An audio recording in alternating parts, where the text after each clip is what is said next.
with the Twilight Cleric, it's kind of redundant. They made it better in 2024 because they added an extra D4 to the base. They did. Oh, I meant to say this. I was told that my Twilight Sanctuary is now concentration, but it's not. No, that didn't change. It was spiritual weapon that is concentration. Spiritual Oh, weapon okay, concentration okay. now. Spoon. I got the two mixed up. Okay. But upcasting your spoon, choice. It's now much stronger. Very good. I sent you 3, Ron. Which one? I posted 3 in there, Ron. Very nice. Hey, what? Oh, I like the third one. 2 first. With all the teeth. It's very toothsome. Yeah. Well, hang on. Before I make my call, Brent, Yes. are you gonna approve of me getting the gold tooth and using it as requested? Yeah, should be fine. Okay, Sorry, number I'm 3. partially distracted here. I'm like, All good. Discord is giving me fucking problems, but go ahead, continue. Dude, Okay. Number 3. preaching to the choir, man. All right, you gotta Oh, save yeah, it and upload it onto Roll20 yourself. I don't have Oh your shit! I hit my mic. cheap. You're good. No worries, kid. Yeah, I just had a I have hard to day. save it and do that. Mm-hmm. All right, let's just go ahead. I'm not the and GM of this game, so. redo this. Let's see. Oh, but now my languages are different. Mine Yeah. changed too. Yep, mine did as well. Yeah, it sucks. So there's no undercommon? Oh, it still exists. You might not have access to it as one of your common languages. Yeah, you might need to. Yeah, you need to start jumping through some extra hoops to get maybe some of these languages. Because the base 3 you get are all common languages. Like Sorry, Dwarven, stream. Elvish, Rough start here. We're gonna get it Also- going now. Well, I don't want to take like Dwarvish because I don't want to ruin the fact that I don't Alright. understand your guys' conversations. Because There's- What do you? I If feel you only like asked, that- what do you have so far? Did you take Celestial? That might be a good call for Kalina Yeah. and Tina. that 'cause one's both not of you under did. my core rules. Really? No, that's why Alice doesn't have it anymore either.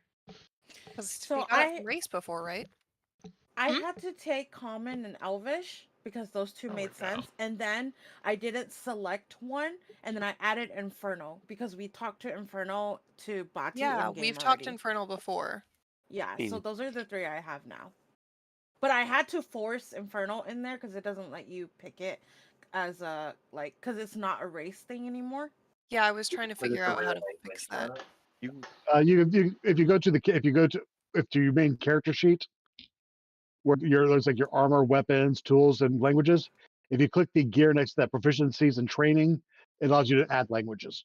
Meaning, after you complete it, Kaylee, you just skip it and then you go back and you add it in later. Yeah, Thank you. you're gonna have to force it in a little bit manually in there. Oh, all right, so that's fixed now. I went ahead and tried to get these avatars to work here before we started, and then it sent me down a wormhole of like, well, I tried the Discord stream kit and it wasn't connecting to my Discord. Then I had to deauthorize the Yeah. app, and then it was like, oh, you pinged the app too much. Now we're disabling no, you I'm trying sorry, to connect Brett. it, and so Yeah. now it didn't let me connect it, so I have to wait. So I'm gonna have to do that and deal with that next time. So it won't Let's let you see. connect it until you uninstall Discord and reinstall Discord. Jesus. Yeah, that's what I went through that too. It's And being a then- butt. And then if you reinstall it and it still does that, you have to reinstall it again and open it as an admin on your computer. Oh my god. Yeah, Why? it's a nightmare. I don't know. Alright. They did something to it and Yeah. broke it. Okay, but all right. So I got these up and going. Let's go ahead and let's get our ambience going back here again. There we go. And then I figured you were busy, Brent, because I sent you a message. I saw that at like last minute. Okay. I love the art, but I kind of like my old frame that I had. Yeah. No, I know. Um, Put it on your old frame then. Cool. But I love this artwork. It's so much better. So, Yeah. all right. And we also, I think we dumped a bunch of tokens in my folder for eventual upload in. Yeah. Gotcha. made a bunch of tokens for Batsy. Let's but I could put Zataro up here real quick. I think you can change it if you have it, control of it, can't we? You should be able to, but I have it open here right now, so. Yeah, Carl can. I can't. Otherwise, I would have uploaded it. But Okay. And Okay, I think I've fixed my character to fully 2020 because I fixed the tiefling thing, And you picked an origin. and I picked an origin, Perfect. That's it. Yep. If that's it, that's it. and I fixed it so there's infernal and languages. Hmm. look at you go. Aha! Haha. oh, okay. These are. Oh, I see. You put them in here. Cool. I don't see an origin feat. Shit! You want me to put the Satana ones up in that one? I didn't put them in that one. Do you want me to upload them real quick? Who are you talking to? Me? Oh no, I did. Never mind. Sorry, Brett. I thought I didn't put it in there for you. Here we go. I just got done plugging him in, so bam. There we go. All right. So pretty and purple. Mhm. Wait, There we there's no go. origin feat. It says species trait. It'd be under your background, and you'd have to pick a 2024 background. So if you have an old 2014 background, you're not going to get your origin feat. Which, Okay. and you can pick at the very bottom of all of those backgrounds, there should be a custom 2024 background if you don't like There we go. the 2014, the preset 2024 background. Nope. They're both called Alkalite. I just picked the wrong Acolyte. Oh, the 2014. Yeah. I Yeah. get you. There we go. Look at that bird. Look at that bird. All right. Bird. Yeah, and I'll change the stats once we're actually on the screen where the stats matter. Bird up. No problem. Ba-na-na. All right. There we go. Okay. I'm so excited. So that's on. Oh, Brent, I'll mention this now. Yes. I figured for weapon masteries, it would make sense for Louis to be a weapon master of his two weapons. I picked shotgun and automatic rifles as per the PHP rules. Is that okay? If it's by the rules, it should, it should be okay. And if for some reason in the future it's not okay, we'll revisit it. But it sounds okay to me. It sounds okay right now. Sounds perfectly fine. All right. And okay, so that's working. Everything's working. Fantastic. How's everybody doing this weekend? Good. Mm-hmm. I've been doing okay so far. Good. Here. Playing grinding games, grinding a lot of games. For good. Well, we all about to grind over the next couple sessions here. Grinding up some Garmir. Yes, grinding up some Garmir. I love it. All right, so that's good. I think we're all good now. Cool. Hey, Kaylee, how you doing? I am doing finally good. Awesome. How are you? I'm doing pretty good. I'm glad that you're doing good. I'm glad everything is okay. All right, and I'm glad everybody else is doing good. So, before we hit the backstory, as we can see here, recapping. As we can see here, we got updated levels, right? We got We three are things all we need level to do. 6. Yes, we're all level 6, and to get to level 7, we need one person to complete a personal quest, we need to complete a faction mission, and secure a base of operations in Drakkenheim. So, it's about that time for you guys to start figuring out how you're gonna knock your personal quests out, considering all the information you have learned. And now it's not a, it's not a time attack here. This is not good games done quick or anything like that. So I don't feel like you gotta, all right, screw everything else. We gotta go ahead and get this thing done. But just know that that's to level 7 is one of you guys need to complete a personal quest. And let me share my, that's what I forgot, I gotta share my camera. And alright, so who wants to provide a nice succinct recap on what happened last time in Dungeons of Drakkenheim? Who wants to shoot for some inspiration? I would love to, unless somebody else is feeling it. right ahead. All right. Last time, in Dungeons of Drakkenheim, the second part of Torrhen's backstory was revealed to the audience and the party. A brief history of Torrhen's childhood within Kesselholm, and the session picking up with Torrhen leaving Kesselholm to meet with his mother and Countess Constance Kleinkessel. I know. Out. Yeah, that's in the book. I didn't do that. Damn, it's gonna be a tongue twister. The Kesselholm journey from, just so that way our viewers can remember, all the way from Dransmund, where Torrhen studied magic under the Amethyst Academy, and his master Mathis, right? Yes. So you got to say the whole thing. Master Mage, Mathers Matherlin. Master Mage, Mathers Matherlin. Oh, okay, Constant Kleinkessel was not us, but that one was definitely me. All the information. Anyways, the morning journey. The morning brings the image of Kesselholm Keep in view, where we find Olivier Grendel, Torrhen's mother, awaiting the young Amethyst Academy apprentice.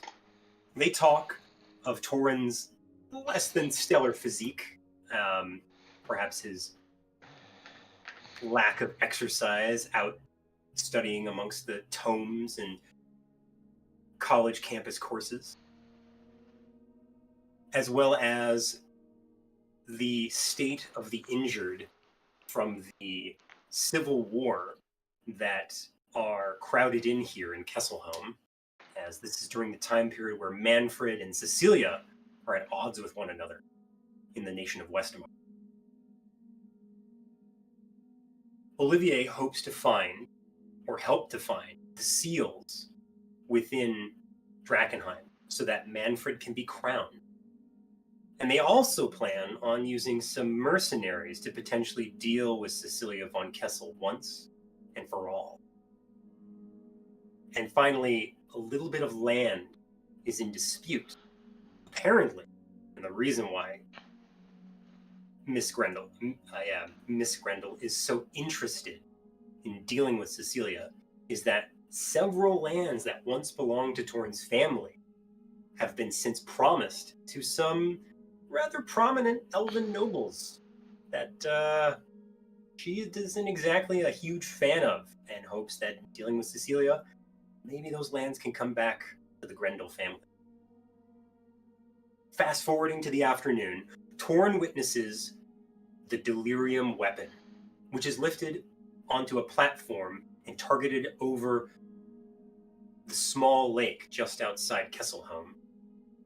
There, overviewing the war machine, Manfred gives a speech, fires the weapon, operating it, and as this massive delirium beam fires at a dummy ship out on Lake Dray, an awe-inspiring scene of destruction and explosions, this octarine light coruscating through the air as the assembled crowd gather and cheer at Manfred's display and hopes future victory in war.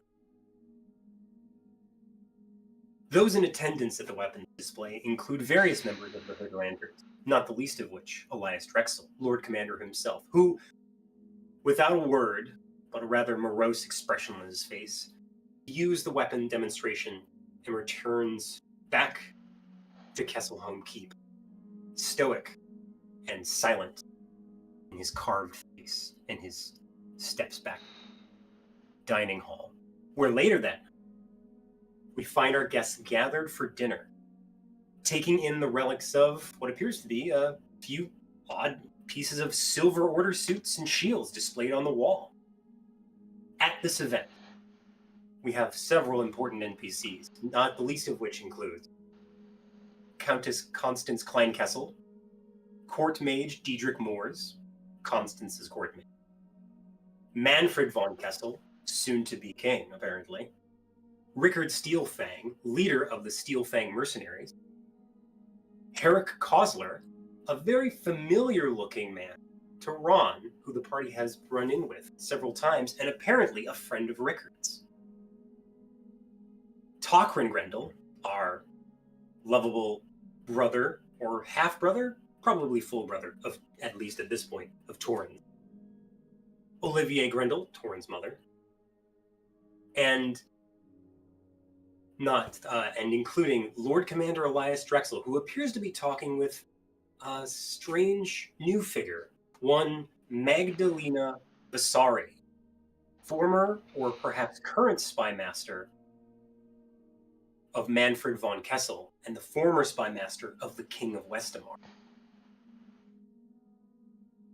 There, amidst the dinner, displayed proudly in the center of the hall, is the delirium cannon, Manfred's pride and joy. But Torin decides to speak with a few others before he makes the rounds around the room and decides to speak to Rickard Steelfang and Herrick Klossner. Rickard mentions his eagerness to put Torin through his paces and get him embroiled in the civil strife that's going on throughout Westamar and really stick it to Cecilia's troops. And his honest disappointment with Tokrin's performance, less than bloodthirsty attitude. Herrick comments about a trip, which he immediately clams up about, when Torin asks after it, but Rickard cuts him off. Threatening Torin with a good time at wrestling Tokrin, Rickard leaves off the conversation with a rather veiled threat. Torin, deciding to move on and talk to some of the other guests, speaks with Manfred von Kessel himself, a rather bored but imperious princeling and possible future king of Westamar, who asks Torin after his own lost humor when he speaks about all the time stuck with the Amethyst Academy. Boring nature of his work. However, just as their conversation ends, Manfred himself moves over to Elias to speak about the weapon and the comment of the cost in lives that this weapon will bring to Westamar, as well as Elias's failures to retake Drakkenheim.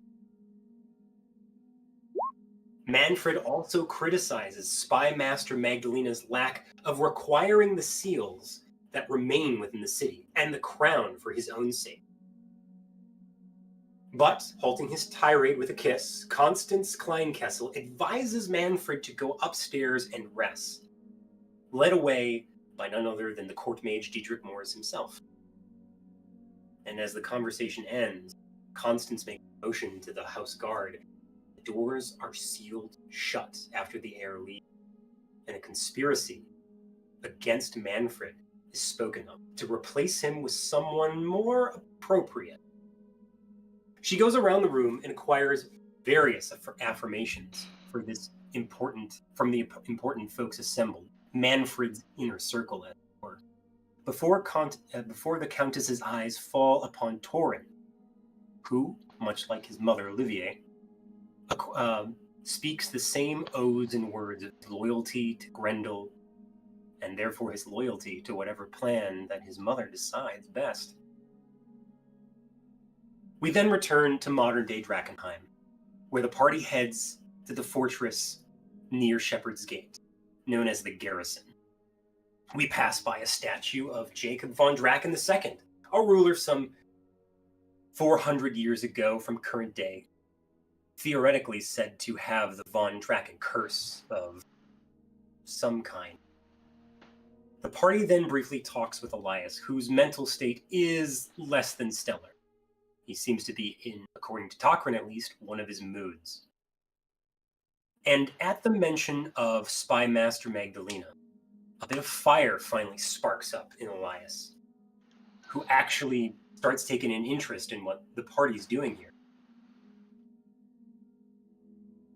We also have some moments where the party filters through the garrison and sees some of the state of the hooded lanterns, including the makeshift hospital converted from a stable, where poorly staffed serfs without a lick of healing power attempts to work or cut away the tentacles and delirium corruption that proliferates the local garrison of hooded lanterns. Grim Drexel mostly thanks to Tinu and Alice's attempts at expressing their concerns about Westamar State and trying to get him out of his funk, finally manages to take the party seriously. But not before Ansem comes storming in to the lower cells of the garrison where Drexel had been moping, if I'm perfectly honest, this entire time, stating that Petra was under attack, her patrol ambushed, and that a war party of Garmir had her pinned down, and that she had sent up a request for aid by flare. The party flies off with Ansem and Tokrin, hoping to help Petra before it's too late. Perfect. Yes. Take some inspiration. Thank you so much, Loey, aka Shane. That was a good one. All right, but before we get into saving Private Petra, we got to go ahead and tie up some loose ends here with good old Torin. So let's go ahead and do that. Let's go ahead and head over to our world map. And this time, we are going to be right back in ye old Dransmud.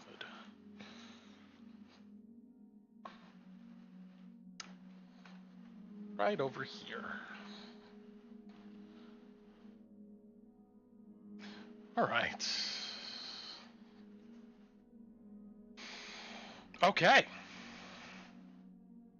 Let's see what we got going.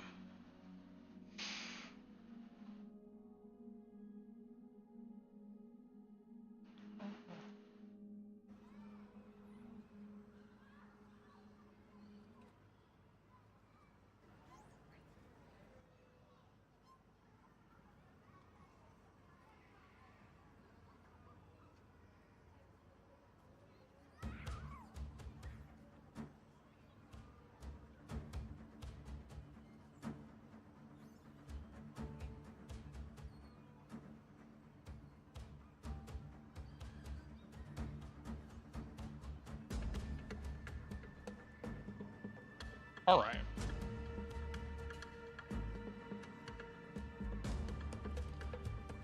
Now, before we begin here, at any time, Torin, if you want to jump in and do something, just tell me to stop, because at a certain part, things may be moving a bit quick here. And okay. We will go ahead and see where you take the story from there. Okay, here we go. All right. So, you and Master Mage Mathers Matherland sit in the back of a dusty coach wagon. An old metal placard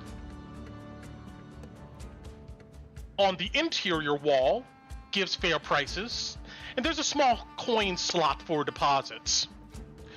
Looking out the window, it's early morning here in Dransmud, and the port city is just coming to life.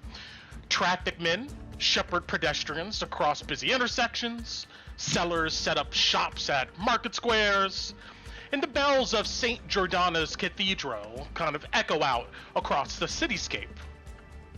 As the sun rises, a summer heat blankets the city. After a long couple of months of training with Rickard Steelfang, your brother, and the guardsmen of Kesselholm Keep, you just might be happy to be back at this bustling port. You've had a lot to think about during your trip back here. One of the major thoughts on your mind was probably this ring and the information contained within. After a few days to settle back in, Matherland eventually caught up with you, Torin. He was quick to tell you to just hold on to the ring for the coming weekend, as both of you would sort that out on a quote-unquote breakfast trip in the morning. And now, here you guys are.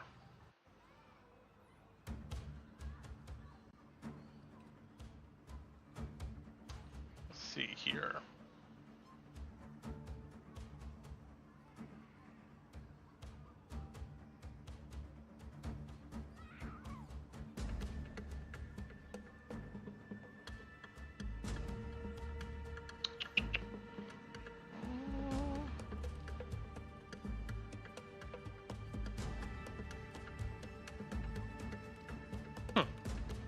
Now, Mather's Matherland called a wagon outside of the gate of the Academy campus and told the driver to take you both to the East Harbor, taking the scenic route, giving you both a chance for some conversation. And Mather's here.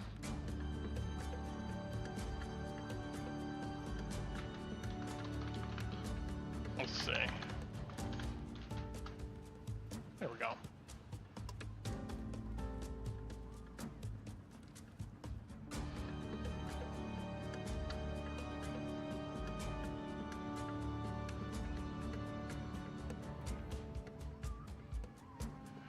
With that, let's go ahead.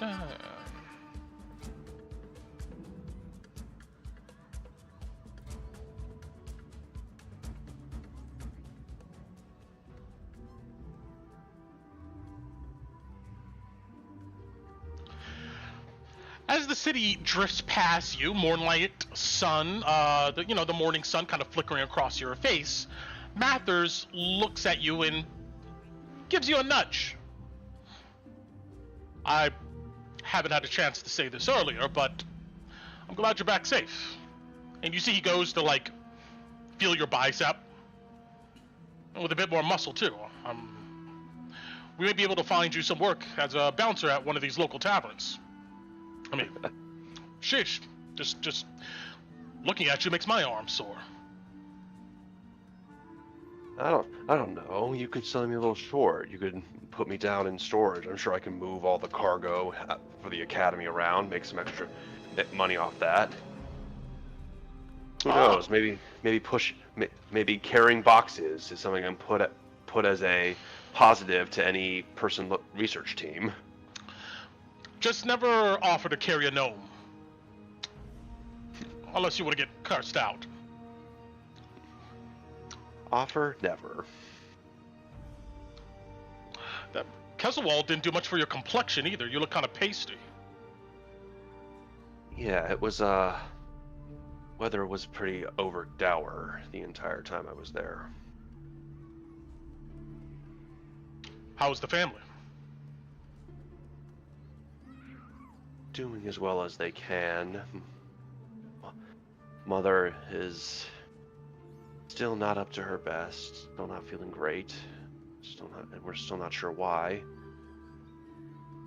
Brother's doing well. Seems to be making a name for himself.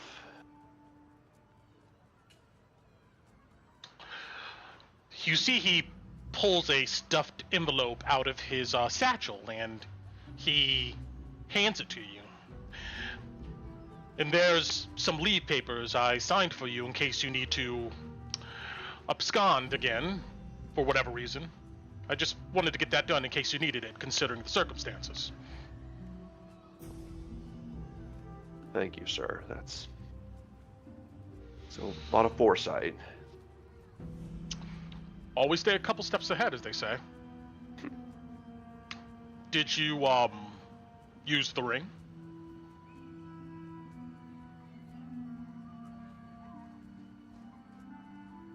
Yes, I did. You see he extends out his small hand, as if asking for it. I do want to ask you something beforehand. Of course. You do know that they're giving these to both sides. Do you know exactly what it is? Well, right now they're schematics, schemas to integrate delirium and channel it. And how you channel it gives you different results. As you can imagine, if you are channeling this power through delirium, through a weapon, it's going to destroy things. But there are other uses for delirium that the Academy is still figuring out. Destroy things. A fireball can destroy things. A magic missile can destroy things. This is This is so much more. And I will hand him the ring. The only thing I can say is be careful where you are when you view this. You see, he gives you a small smile, and he takes it, and he looks at the ring, and he says, "Flatbread and cheese." When he says that,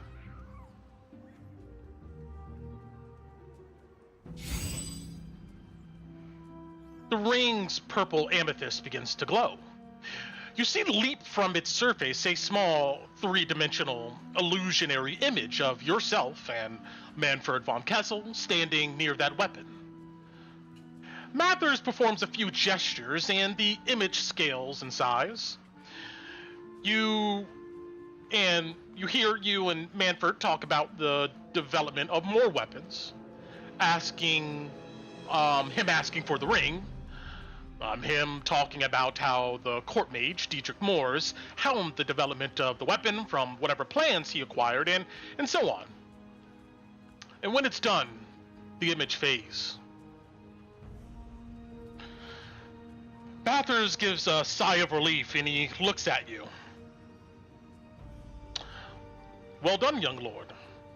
That was a close one there when he asked for the ring. I'm glad you didn't say much. Yeah. Thinking a couple steps ahead. What happens now? Well,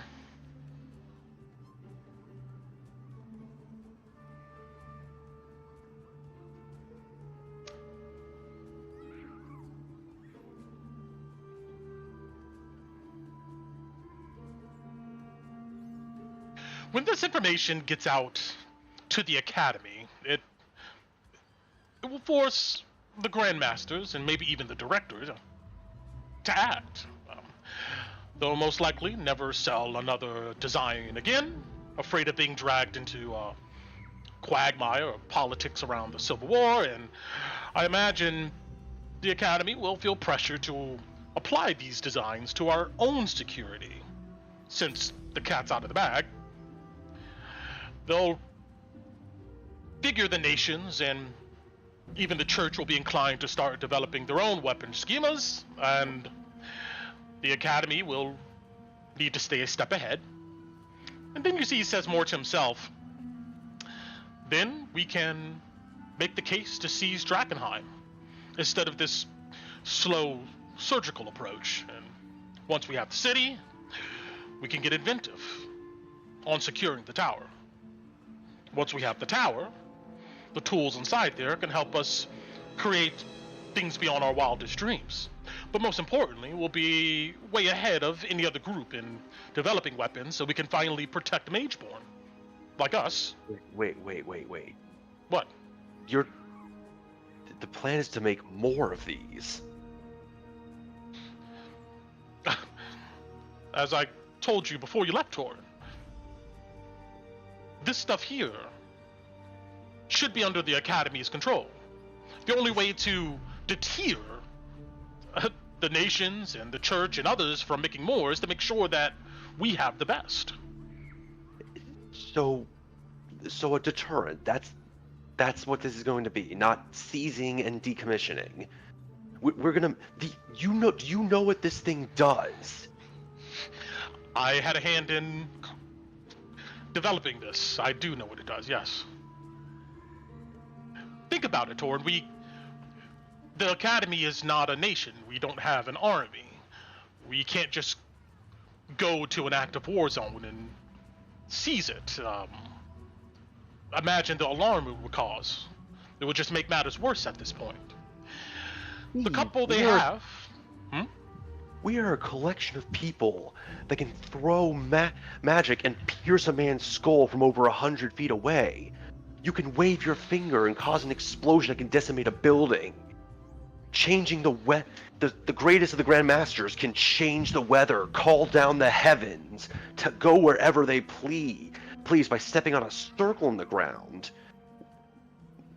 The collection here may not be a nation, but it's already an army greater than anything that can ever exist. What you're talking about, this is the same thing that caused the sorcerer, that caused everything that created the Edicts of Lumen. This is not progression, it's regression. It's violence. Well, calm down, young lord. It's okay. I assure you this is not regression. The Arcane Academy, the Arcane Empire, they had all the power. Guess who has all the power now? Or most of it. You see, he points out the window in the distance. You can see kind of like the dome of St. Jordana's Cathedral.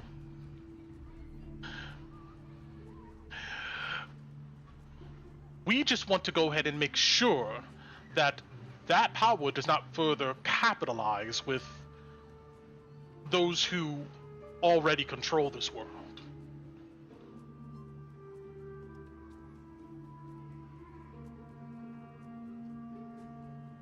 Look, I am not in charge of the academy itself, and we'll see what the directorate does, what their next move is. But I assure you it will be to stop the spread of these weapons further, in some way or another.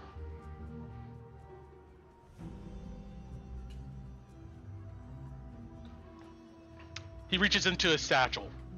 He goes, "Here." And he produces another ring. It looks identical to the one that you just gave him.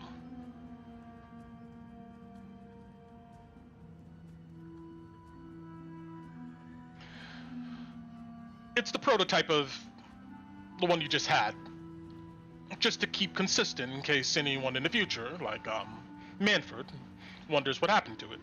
Also a gift. It works just like the one you gave me, except its arcana is not well tuned. And essentially, he explains that the ring offers 15 minutes of recording, and it requires attunement. It only records once a day, and it pretty much recharges or resets at dawn. Whatever you record stays perpetually in the ring, and he says the password to project the recording is roasted pheasant. He goes, "Sorry for the password. During its creation I had to give it some kind of command word. And that was the first thing that came to my mind."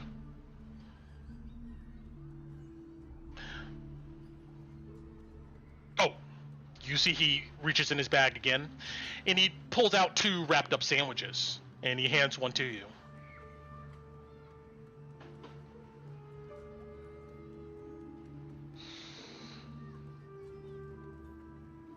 Go on.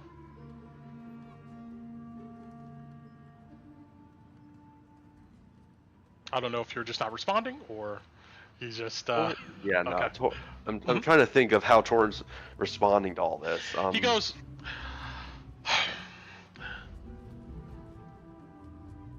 "I understand your concerns. I really do.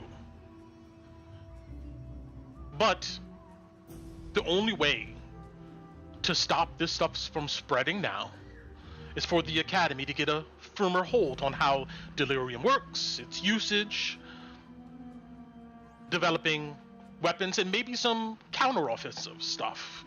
Maybe things that can go ahead and disable the ones that we initially developed. It's going to be okay."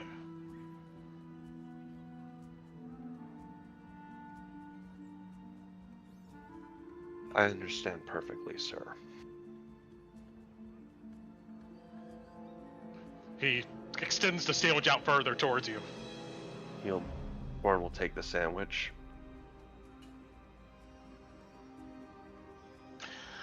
I'd love to stop by Ollie's Dumplings, but we have things to do.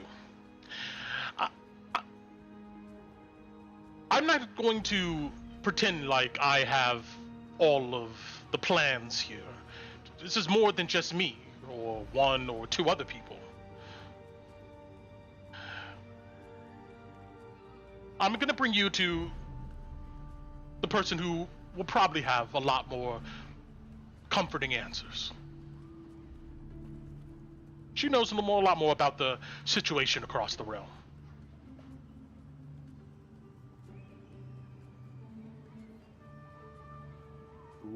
Who would that be?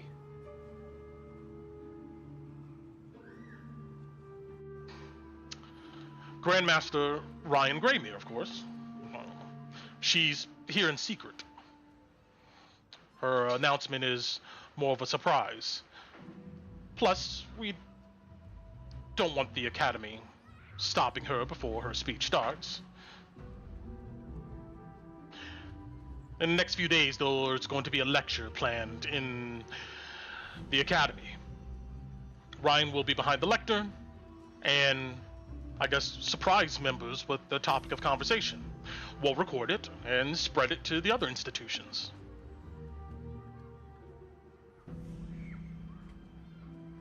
Nothing of you will really be mentioned. And Ryan has the capacity to be able to crop out some details, such as yourself, from that image. You're safe.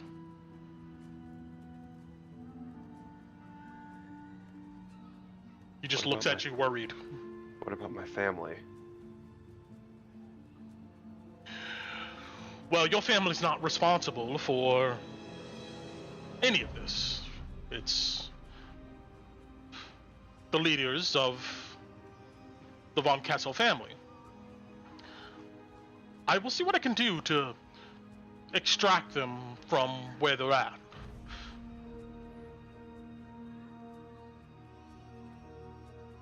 It's why you should really join the Academy, Torin. When you're one of us, it's easier to deploy our resources. But I'm not going to press you on it right now.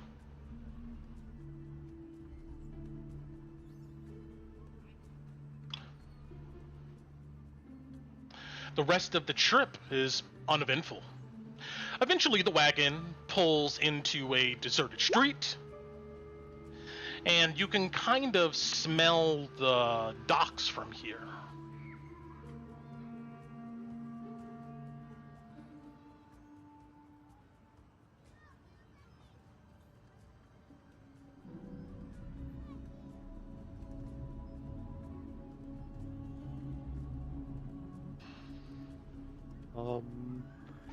You and Mathers hop out of the wagon, and it pulls away.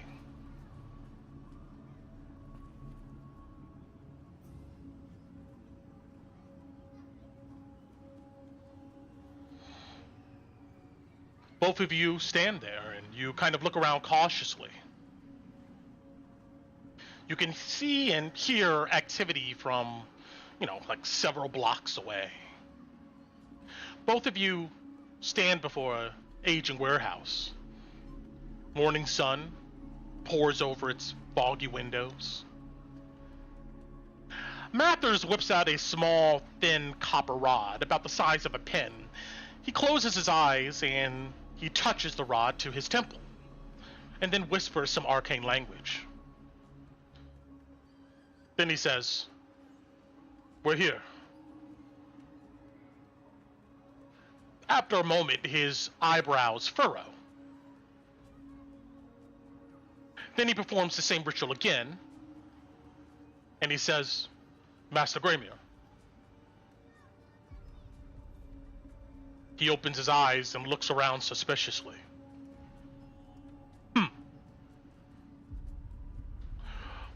Follow me and stay alert.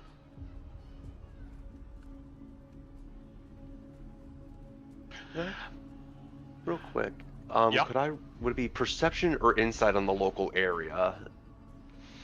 See if something's if there's something up, like Perception. shadowy figures, or if it's okay. It was a 19 for like 2 seconds and it rolled over. Looks pretty empty and deserted to you.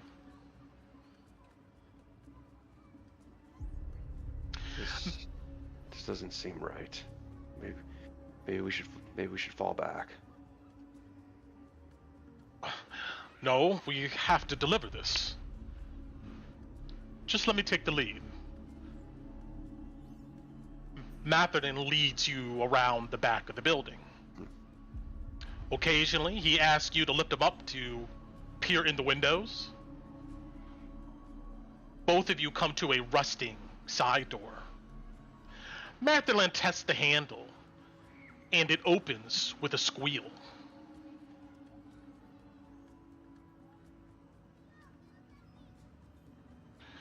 You both peek inside and see a stairwell that goes up and down into blackness.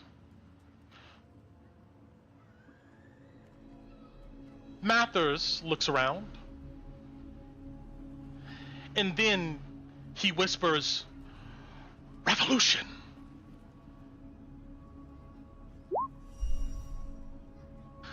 A sigil begins to glow on the wall, halfway down the stairs that lead into darkness. He turns to you and points the copper rod at your chest. He then speaks. You can hear him loud and clear in your mind, even though his lips are moving and your ears detect no sound coming from his mouth. He says, "She must be here. Only she knows the symbol. Stay quiet and keep your eyes open. Remember, 2 steps ahead." In this moment, you both creep down the steps. Your training from Kesselholm kicks into gear, Torin, and you let your senses expand and attempt to perceive any incoming threats.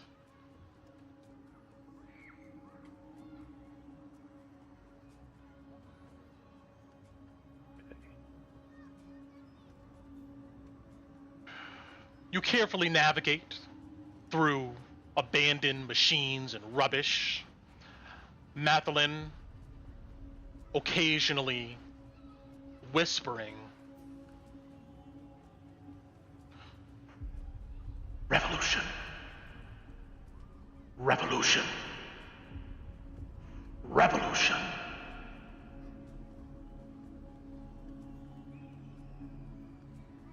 And a couple more softly glowing sigils lead you into a dusty cellar.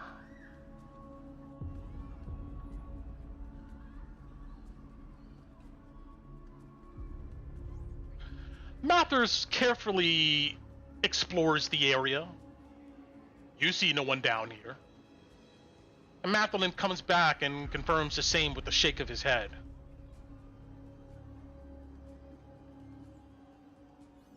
He says, maybe something happened that forced her to, but before he could finish,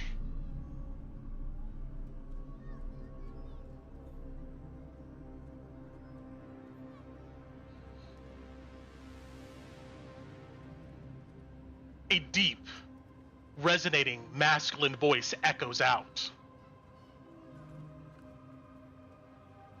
"Looking for someone." And both of you turn in its direction. Between you and the passage you entered into the cellar stands a towering, broad-shouldered man. Dark brown skin, short black hair, and a square-cut graying black beard. He wears circular glasses, and behind them are softly glowing amber-colored eyes. Maybe he's in his mid-60s, assuming he's human at all.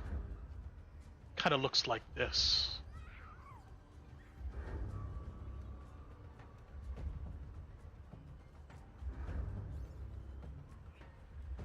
It's hard to see everything on this man in the darkness of this cellar, but you could tell he wears black and purple thick leather robes with gold trim.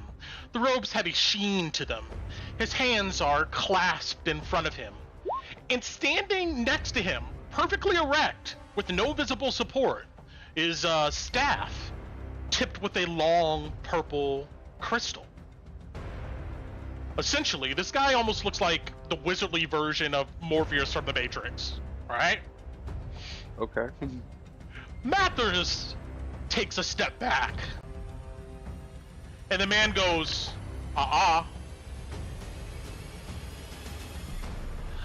There's nowhere to go, Master Mage. You have stared into the abyss of treachery. And now you have found me staring back. This man takes a step forward from the darkness. Mathelin holds his ground this time, but there's a look of defiance in his face. This strange man says, "No one's coming for you. For a long time now, all your secret communication has been coming to me. The reason you're here is because of me. All of your paths have been orchestrated to lead to me. But your destiny is still undetermined if you cooperate." You can hear Mathelin's breath accelerating as his fear grows.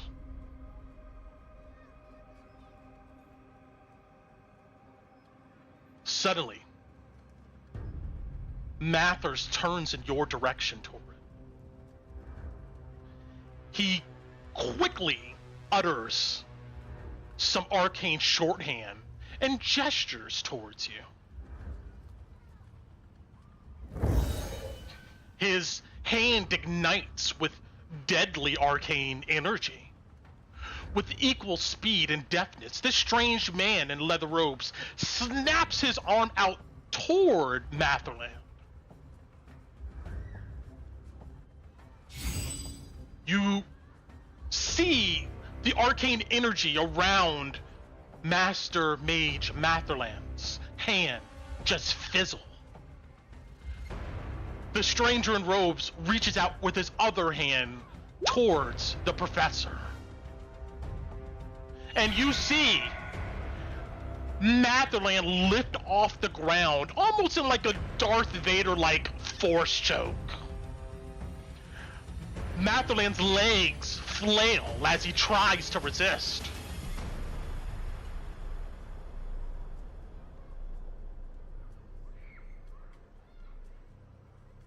Then, Matherland's form suddenly begins to dissipate in a cloud of mist.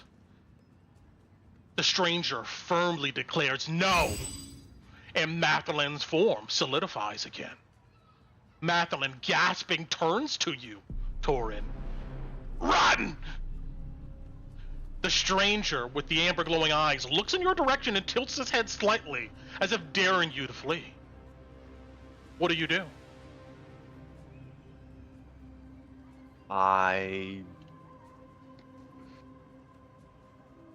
So from what I'm... Oh boy. F it, yeah. Despite everything, I'm going to try and see if I can break his concentration by tackling him. Okay. Free Mathers. Alright, yeah, go ahead and roll me an attack roll. I'll do unarmed strike. Yeah. Okay. He raises up his hand, and you hit unseen field as you run to slam into him. You just fall backwards onto the ground.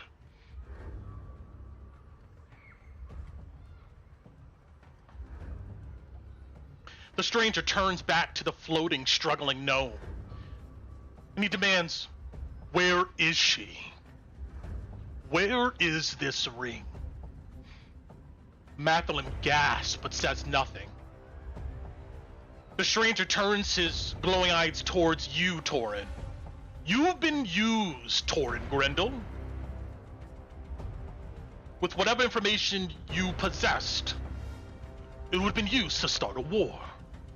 After you served your purpose, you would have been discarded. You, Torin, and this stranger detect movement from Mathelin, who is still floating in the air. You see he has a small dagger in his hand, and he plunges it into his satchel, tearing a hole in it. The amber-eyed man growls, "Damn it!" The man pulls his arm back towards himself, and you see Matherlin get yanked towards the stranger. Matherlin floats over. As he does this, he raises an arm towards you, Torin, sweat pouring down his face, eyes wide in desperation.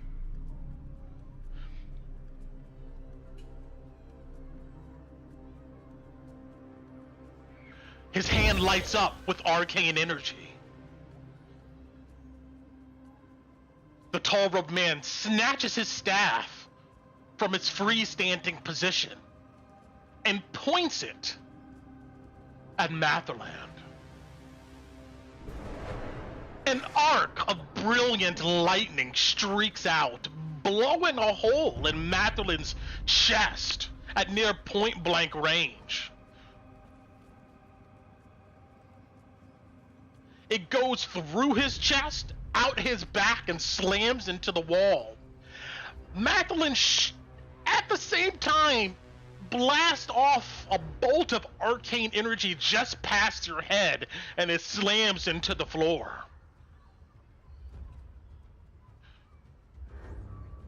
The robed man clenches his fist, and Matherland's body drops to the ground, lifelessly. Brent, Yes? can I roll Arcana to see what Matherlin just tried to shoot at me? Sure.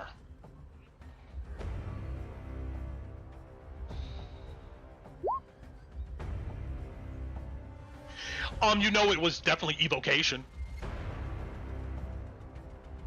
Yeah. All right. Continuing on.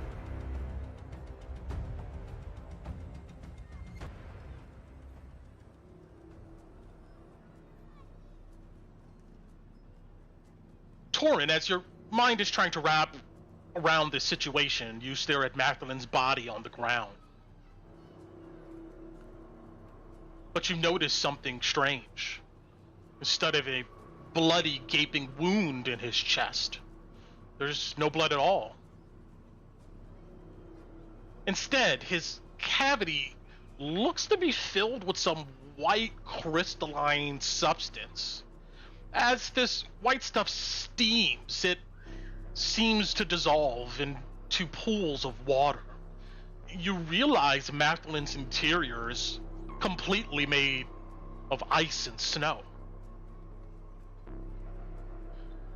For context, do you know how people make those lifelike cakes of dogs and stuff? You cut into it and it's like you can see the cake inside. It's like that, and like with no wound, it would be near impossible to tell that Matherlin was not flesh and bone. So here's my question: being a wizard, would I have studied enough to know? Because out of character, I know that what this is, but in character, would I have been able to know about the legends of simulacra? I would say not at this point. Okay. Just want to make sure, because sure. Okay, but yeah. So I'm staring at what's basically a collapsed ice, some kind of ice duplicate of. Yeah. From what I thought I knew. Skin and structure of the Master Mage's body is like rapidly losing definition, and his torso and limbs sag in loose clothes. His head is melting into a puddle, and eyes and mouth stretched and distorted. The robed stranger steps to Matherlin's body and reaches down and picks up the torn satchel. He opens it, sticks his hand, and turns it inside out. He then looks it over and throws it on the ground and says, "Shit." Torin, how are you feeling now? What's the biggest thing on your mind considering the circumstances? Confusion, disbelief, definitely a sense of betrayal, especially since if he understands that was a evocation spell that was just fired at him. This stranger turns to you with glowing eyes and Suddenly, you feel a strange foreign presence in your mind. You feel ideas and memories you didn't prompt being drenched to the surface of your thoughts. You feel your eye twitching. The man says to you,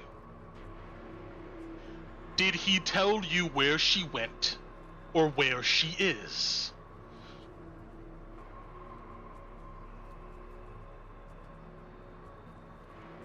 He asks you this, Tori.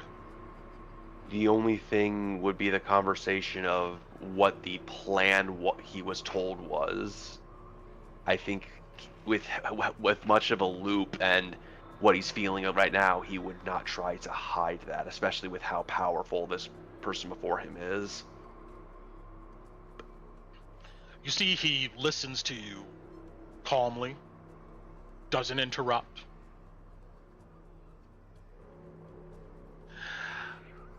After a moment, you feel your mind hijacked. You can roll me a wisdom save.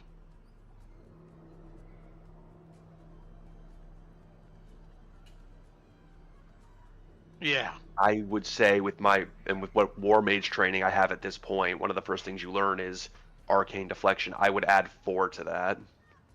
He's So still it's 19. deep in there still. Yeah. Various thoughts and memories about Mathulan rotate in and out of your mind's eye. This effect is disturbing, to say the least. Finally, this man seems to be satisfied with whatever he was looking for in your mind, and you feel the presence leave. For a second, you're stunned, never having your mind violated like this before. He walks over to you, and he reaches down to help you up.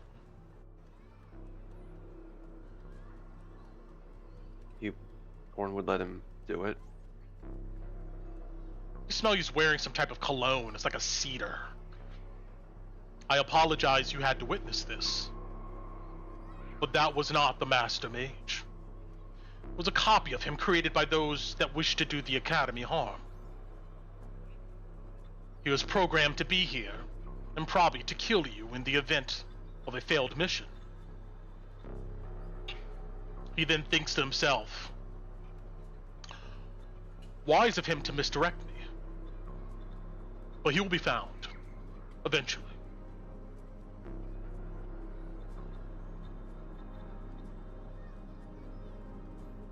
The crystal on top of this stranger staff begins to glow with energy. The same type of energy you saw on that weapon back at Kessel Home. This is necessary, but it will not hurt. Roll me another wisdom save.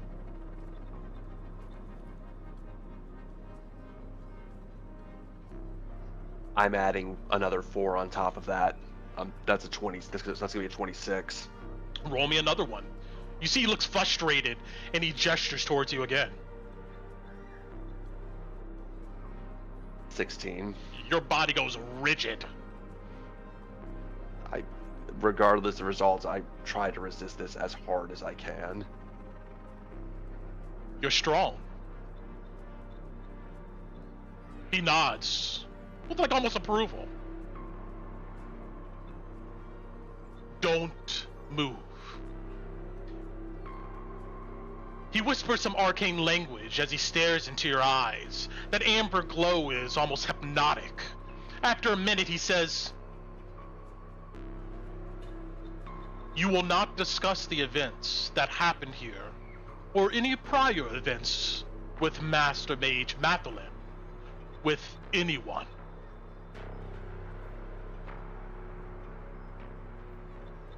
You feel this ingrained in your brain. You feel compelled to follow these orders. While you're rigid, he puts a hand on your shoulder. I have questions, but time is short. I'll be in touch, eventually. Reality around you begins to bend as if being sucked into some void. There's this pressure you feel, then almost instantaneously.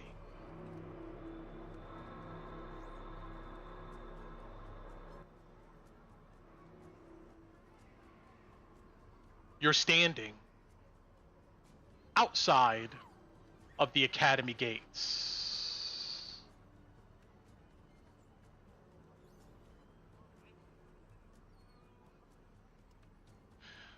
You blink a few times and realize you're alone.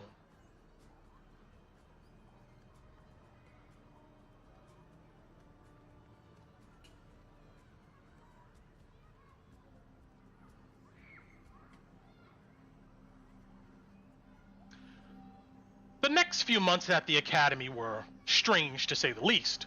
When it was time to return to classes, a different professor was at the head of the class, a no-nonsense elven lady.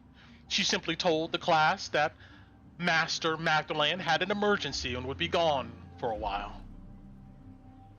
Eventually, the days passed into weeks, and the weeks into months. Students began to speculate. You remember this guy.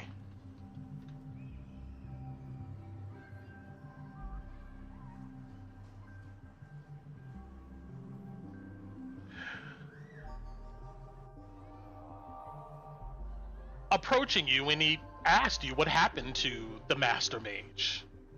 He remembered you and the Master Mage were close. But even considering talking about Magdalene kind of sent a sharp, dilapidating psychic pain through your mind. A couple years passed.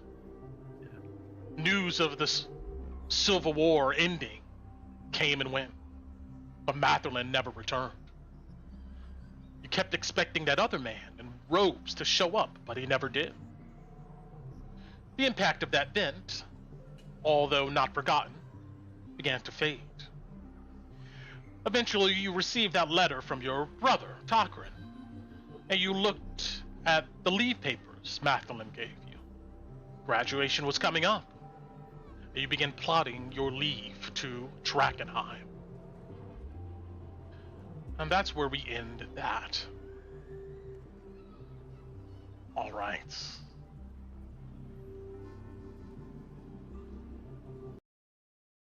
So.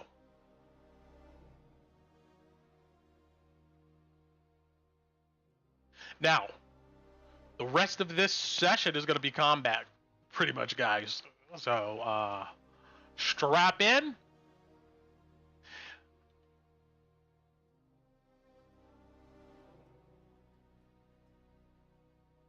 And let's see what happens.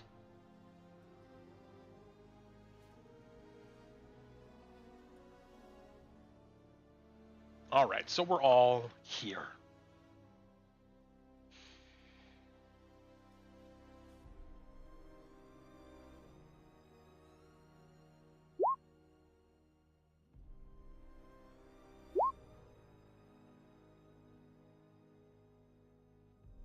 Oh, don't cast any spells yet. That was the No, last that's just the session. vigilant blessing. Oh, okay. That's the Yeah. that's just the From advantage last on time. initiative. I had done it before we left. Got it. Okay. I don't even know if I need it anymore, but I'll take it. I I could roll low. also was gonna do Eyes of the Night. Just hold on 1 second. And I'm let everybody's gonna get a chance to do something. But let's just try to all do it at once. But let's go ahead and set our scene here. Bam. All right. Now you guys are gonna have to help me understand some of you guys' abilities. I haven't looked through everybody's stuff, so we're gonna be doing these 2024 rules, and we're gonna see how it goes.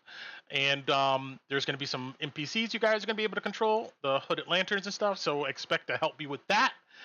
But let's go ahead and get into it.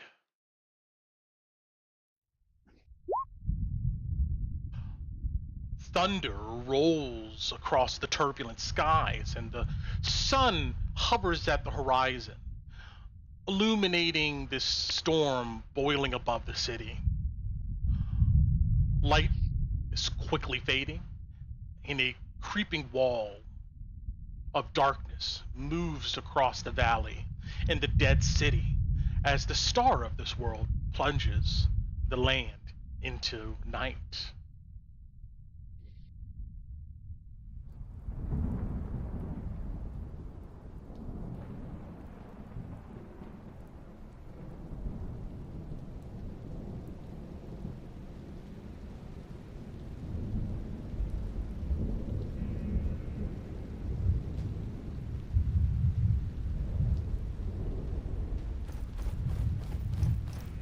Soft rain quickly amplifies into a downpour as all of you run after Ansem through the maze of narrow streets.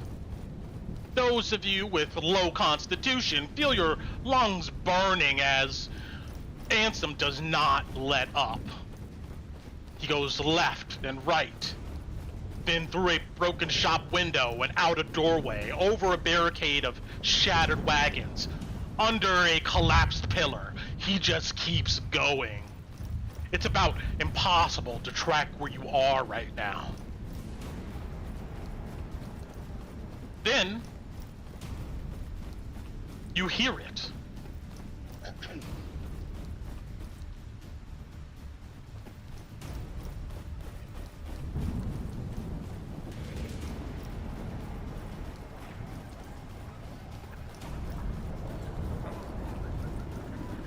The cackling and howls of gnolls echoing off of the looming stone walls, seemingly in all directions.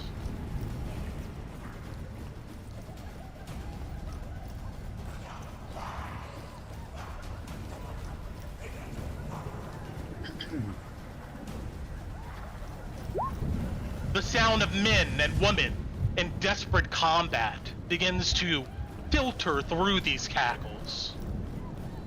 And then suddenly, a loud pop echoes across the ruins, and you see a fluorescent green flare signal launch across the dark skies. Its launch point seems close, but it's hard to tell exactly where it is. It quickly fizzles in the rain. Ansem comes to a skidding stop, noticing the flare. He's breathing heavy. He turns to you all in the rain. We're close! Very close! You see he kneels, drops to a knee, slings his backpack down, and quickly fumbles inside, and pulls out a leather case with a snap button. He opens it, and inside you see a line of long, thick glass tubes, almost like vials, but sealed on both ends. On one end, it has a metal clip where it looks like it could be hooked onto a strap or on your armor or bag or something. These glass tubes looks like they're filled with some thick liquid inside. He quickly takes one out and shakes it vigorously. The liquid inside begins to glow this neon green. He clasps it onto himself. While he does this, he says, "A thing from the Civil War, its glow sticks, gives out about a couple feet of light. Just enough so nearby soldiers can pinpoint you, but it's not bright enough to be seen from real far away. Still risky using them." You see he's constantly looking over his shoulder. "Gnolls have good eyes, but it helps us keep track of each other and find down soldiers. Lasts about an hour. You want one?" He looks at all of you. I'll take one. He flips one in your direction. Yep. You said yellowy? Sorry, you broke. No, Louis shakes his head. Got You it. broke up on my end. What's it do, Brent? It's a glow stick. Sure. It's a glow stick. You shake it, it lights up, gives a few feet of light. A few feet? I'm sorry, like like a couple feet. No, I'm good. Will the other lanterns attack us if we don't have this on? If they don't recognize you, maybe. I think everybody should take one. We don't. You see, Torrent Tokrin is next to you. You see, he has his own. He doesn't light it though, but he hooks it onto himself. Fine, Ron grabs one. Yeah, I'll also grab one. Tinu grabs one, but she doesn't light it up right away. Exactly, yeah. Shot. Fine. I'll take one. Yeah, but you don't want to get shot by the Hooded Lanterns because they don't know us. No, yeah. Handsome goes, Exactly. it's up to you. Take it, I don't care. As mechanics goes, as an action, you can shake it. It gives out an identifiable fluorescent green glow in about a 5-foot radius, a little bit shorter than that. The light can be easily hidden in your clothes, but it requires you to use your free stow or draw action to hide or reveal it. It lasts an hour, and it has 2 uses before it's spent. At this point, what else do you guys want to do before we head in? Tina's gonna cast Eyes of the Night on our people that can't see. So Ron, Torin, I think Louis and Alice. Alice will always take it. Louis needs it for range. Yeah. I think Bati and Kala are fine, right? Yeah, I'm okay. Yeah, so Right. Tina will on those 4 Eyes of the Night. And I changed my mind, Brent. I do shake my light stick and I pop it and I put it on me, so I am glowy. Okay. Because I don't want them to shoot at me. So Bati will pop hers, but then she'll conceal it just because she's not going to need it immediately. Same with Ron. Same, yeah. I'll pop it, but stow it. Got it. Alright. Warren will not pop his at the moment. Weird call signs, sure. Lloyd will pop his and put it under his collar. Can I? We're really close, right, Brent? Yeah, like maybe a few blocks down, not far at all. All right. I'm gonna cast a spell on myself. Dispel? I'm gonna cast a spell on myself. Oh, okay, got it. Gold skin? I reworded barkskin. But Loey's, I guess, dancing in whatever light we have amongst the party, probably the glow sticks, I guess. Okay. Parts of Loey's skin seem to have seams of gold. Change my AC. Useful that. Got it. And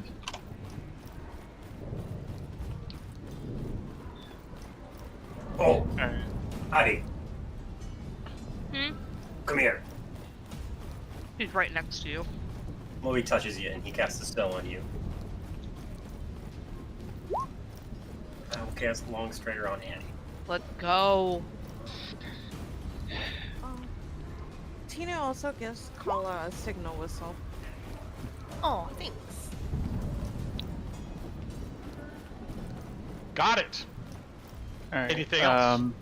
Yeah, Ron. I had 2 things. First one's gonna be the little puff of magic, and Torin, you feel itty bitty lizards start crawling up onto your shoulder. So you know how Ron's familiar with you. So we'll deal with all the other fun stuff with that Brent. It only has 2 hit points, so if it gets hit, it's gone. So Got it. so I'm not worried about tokens and crap. And if I think of the earth thing, I'll let you know. But I'll keep it moving. Oh, I call out Ellie. I forgot about that. Sorry. I call Ellie out. She's on my shoulder. Okay. Okay. And for Bati, she'll pull up her hat. Satana will hop onto her hand and she'll toss it onto Loey's shoulder, and the bird goes invisible. I like that trick. Got it. And then she's going to step over to Alice, touch her, and you see a shadowy spirit form of Bati float out of her body and into Alice. Oh, Yeah, what's the text for this? What is this? 1 second. We're already getting Alice? fancy. Alice getting all the buffs.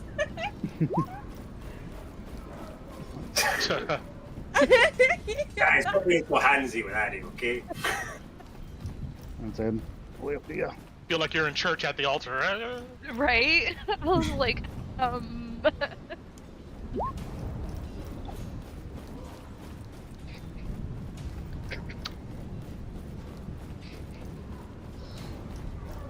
Only until the end of your next... I'll be spending my bonus actions for a while.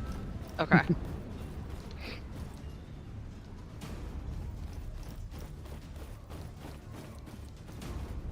Oh, so you have to use a bonus action every time to do this? I have to use a bonus action every round to maintain it. Okay, got it. You might as well just give Carl able to see through my token. Honestly.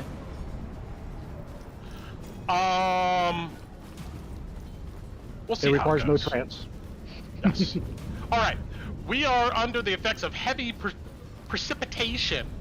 So, everything is lightly obscured.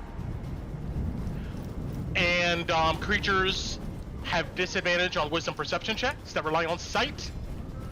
It also extinguishes open flames and imposes disadvantage on wisdom checks that rely on hearing. Brent, would you say it's storming? It is stormy. Yes. Thank you. Yep. Yes, Oh, your spell is shit. approved. All right, Ron. I'll put that in there for heavy precipitation. And for this combat, Torin, you're in control of Tokran. I sent you his stat block All right. and your channel. So it's up to you to keep him alive. All right. All right. You guys are also gonna need to know that in the DoD Factions channel, there's a thread called Hooded Lanterns, and it has 3 stat blocks in there. I would open those and just take a gander at them. Just know that any of these Hooded Lanterns that have once a day or twice a day abilities, I'll put this in the channel too. Their once a day abilities have been expended. Unless I say otherwise. And they only have 1 use of their twice a day abilities. Alright? Mm-hmm. As they've been out here trying to survive. I'm gonna go ahead and put that. I'm sorry. I was trying to link it into the general chat. They have once a day only is used, right? Their once a day ability is used, Oh, okay. but their twice a day ability, they only have 1 more use of. So you'll see that they have like Pass Without Trace, I think, and Spike Growth, that's gone. But they have, I believe, Cure Wounds and something else. But in Fog Cloud, they have 1 of those each. Alright? Some of these guys don't have those abilities, but a few of them do. Alright. Let's go ahead and get our initiative going here. Let's roll them up. I know. Well, these we are the swapped map. to the Um, 20 Let me, okay, we can go to the map. You guys, don't forget you have temp from Tinu from when we were in the It was sewers. 11 was the last one you rolled for Yep. everybody. Yeah, All my Oh, I sheep- have it. I need it because don't I'm forget. still low. Let me go to this map real quick. I don't know if I should go here. Maybe hard for you guys. Have we had any, like, long rests, short rests, anything? Or not yet? Short. We have had a short rest. Okay. Yeah, because the last time you were with the Oozes, right, Kaylee? You were there. No, No, she missed She theirs. wasn't Oh, I don't. here. I think before that. Oh, then So Kalina, she would have had we rested. long rest. Yeah. You haven't spent anything. You're full. Cool. See, there's a reason. All right, You know- everybody, just roll initiative for me, and I'm gonna add it to the tracker myself here. Just go ahead and roll. Sure thing. Yeah. Oh, I have advantage. That's right.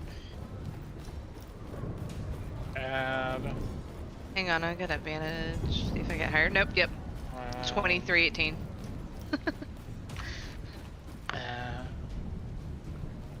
No, I'm good.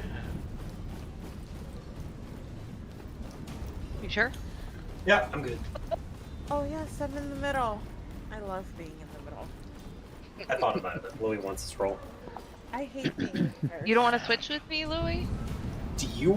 We're, I'm 2318. I have advantage. We got a 2318. We got a 2318. We got 2318. Yeah, I was like, please let somebody.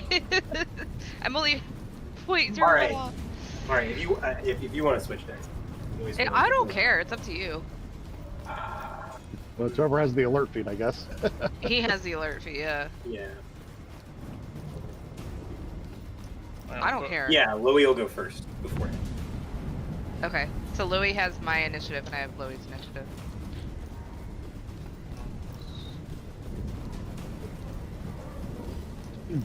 All right. Also, how do you throw on tie-breaking? It's under your Beyond D&D Beyond your Beyond 20 settings. Under your advanced settings. Okay. All right. You guys can add your own initiative, right? Are you guys prevented from doing that? We can't see the turn order because we're not on the map. Oh, Yeah, that's what it is. we Okay, have I see. we have It's the okay. party stuff I going got on. it. I got it. Let's see. Loey, 19. Nope, I'm Okay. trading with Daddy. I with the alert feed. I'm taking her initiative, and she's taking mine. So he's at 2318. 23.18. Yeah. 19. Ron. 2. 2. Kolabadi. 15. 15. Yeah, just if I say your name, just tell me. It's easier. Torin. 16. 16. Alice. 19. 19. Takrin. Oh, I have not rolled his yet. Give me 1 second. Oh, there You it got a 9. 9. Tinu. 14. 14. Inkalina. 19. 19. I'm assuming Alice maybe has the higher dex, so I'm gonna Definitely. give 19.1, and I'm just missing one last person. I'm gonna be controlling Ansem, so let's. He doesn't trust us enough. Okay, fair enough. And so. I mean, to be fair, Well- isn't this entire quest kind of the getting the personal quest to get the NPC to trust you? Hey, we're gonna save your sister. You can't give a shit anymore. Or maybe I think we're pretty Ansom's, Oh my! Ansom's gonna do that crazy thing where he runs in before the rest of us. And we can't Self-sacrifice. save him. Yeah. What is their move?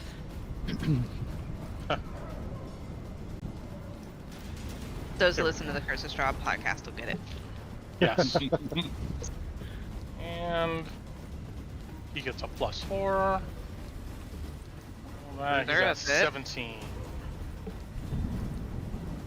Bam. Alright. Let's go ahead and sort. Alright. Now, before we go onto the map here, that's done. Ansem, seeing all you guys are ready, you see he nods, and you all begin to creep down the broken road, crouched, ready for anything. Soot-stained statues of angels and gargoyles on these tall buildings look down at you in judgment. As you get closer to the end of this road, a series of destroyed city blocks reveal themselves. The ground is seriously eroded, and you detect massive scars in the earth from failed sewer lines and sinkholes. The buildings are heavily damaged, and many have collapsed from shifting foundations. The area is almost an island in a sea of towering buildings. Visibility is quickly shrinking in the rain and darkness. Those of you with 300 feet of dark vision are going to have 120, and I'll adjust that in a second. Your attention is immediately drawn to the yapping and growls and the humanoid noises coming from this area. All right. And yeah, let's do that one.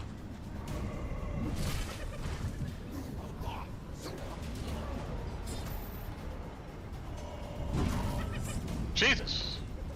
Calm down, guys. I know I I'm love party, but dang.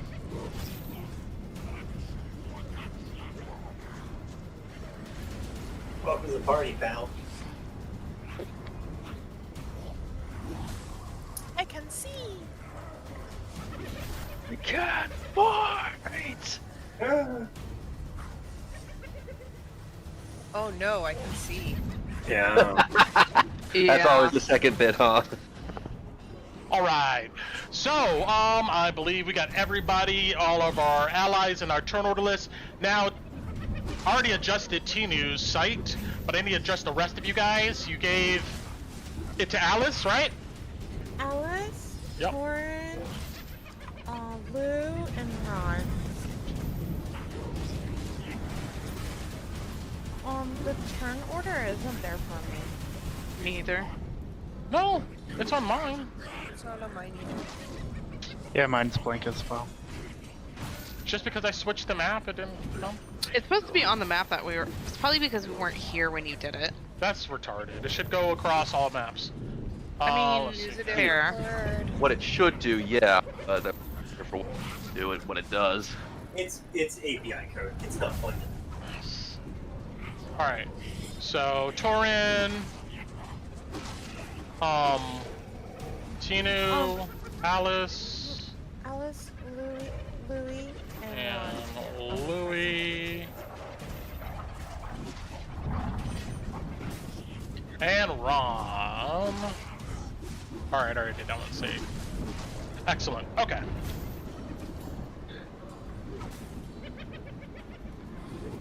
Go. Clear.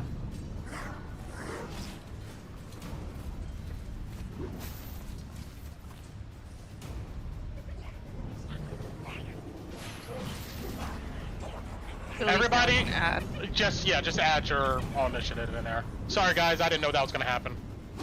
All good. All good, all good.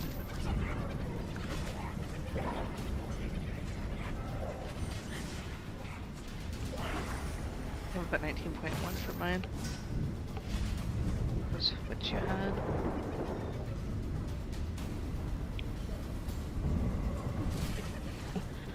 Okay, I'm trying, but every time I try to put the number in, it just kicks me out. It Alright, was doing that to me too. I'll put It it. took What a is? few tries. What was yours, 9 Torin? for 9 for Nine. Tokrin and 16 for Torin. Thank you. There we go. Got it. Also, Yeah. now taking a proper look at the map, oh no. Oh yeah. And These Kevin, the guys reason are why not playing around. it does that is if somebody's changing theirs and presses enter when you're trying to change yours, it resets it. Yeah. Pipeline car. Everyone's trying to get their spoon in the ice cream at the same time. Mm-hmm. That's a good analogy. I like that. And okay, that's. Oh gosh, this map is kind of big, guys. It Yeah. is a little Yep. ridiculous, but I'm so here for it. I feel like I'm gonna keep a tally of how many people get the kill. Oh, you know what? Jesus. That'd be Okay. that'll be cool. Since I'm not really gonna be taking notes, I'm just gonna keep a see what our KDs are. Oh, don't say that. I'm not healing you guys then. All my spells are gonna be guiding bolt, guiding bolt. What? guiding bolt. No, You've you are already still fixed that. important. My goodness. Peter, I'm a cleric main. Don't do me dirty like that. I'm just I- kidding. I don't think you understand. You you said KD. Now Ku has to commit to her Yeah. KD. I I have to commit want- to my KDA. This is a growth opportunity, Ku. Jesus. Saying. You're gonna be playing Mercy. Look, you just have to acknowledge the fact you're playing Mercy now. You're gonna be Pistol healing. Mercy. I'm gonna play Pistol Mercy. Is that what they used to call her? I get to teach you how to use a pistol. I'm so here for it. All right, all of you, come running down this street and into this blasted landscape I've just described. Before you can even size up your surroundings, you, hear a bunch of activity coming from the north. It sounds like gnolls chattering in bloodlust. And it also sounds like some humanoid people. Maybe up around this direction here. You also hear to the south, down 2 broken corridors, a lot more activity and more shouts of humanoids screaming and fighting for their lives. Instantly. This guy, our Knoll buddy up here, Why am I in the front? dressed. That's where you're at. Oh, This- Dressed in tattered leather armor. Let's see. This guy has a long javelin made of bone and a whip that looks to be made of some creature's vertebrae. You see, yeah, he looks at you and screams and points. You instantly see some gnolls in this direction look at you guys and turn full of bloodlust.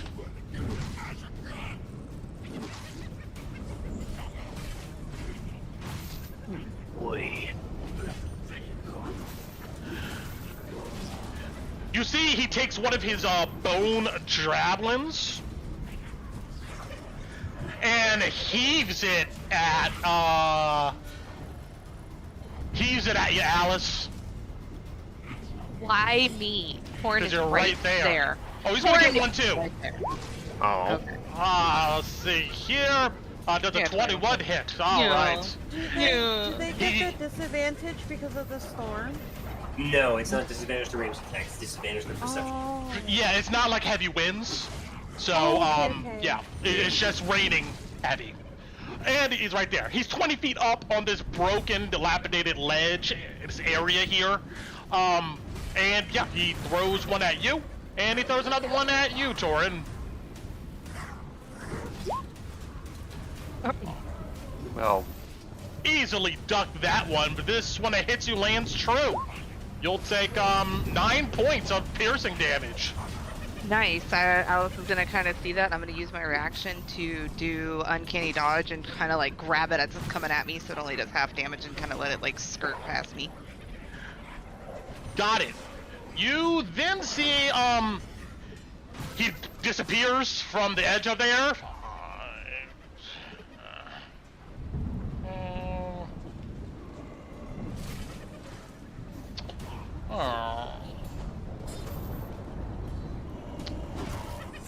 You hear more of these creatures coming.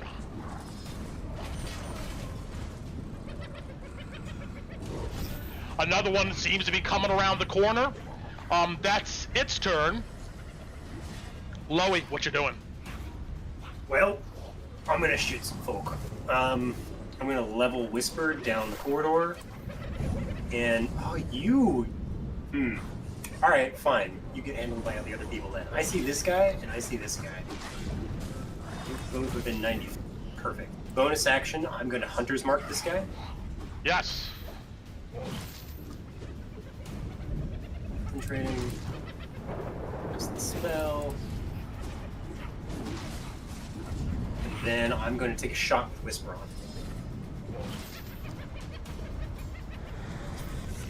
on. Are you alone?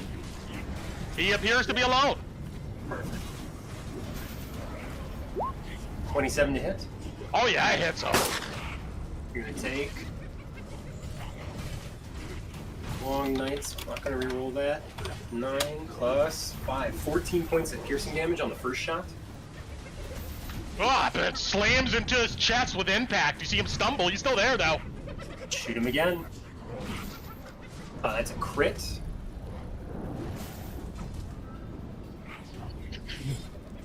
Oh, it didn't roll the other d12. I'll roll it right.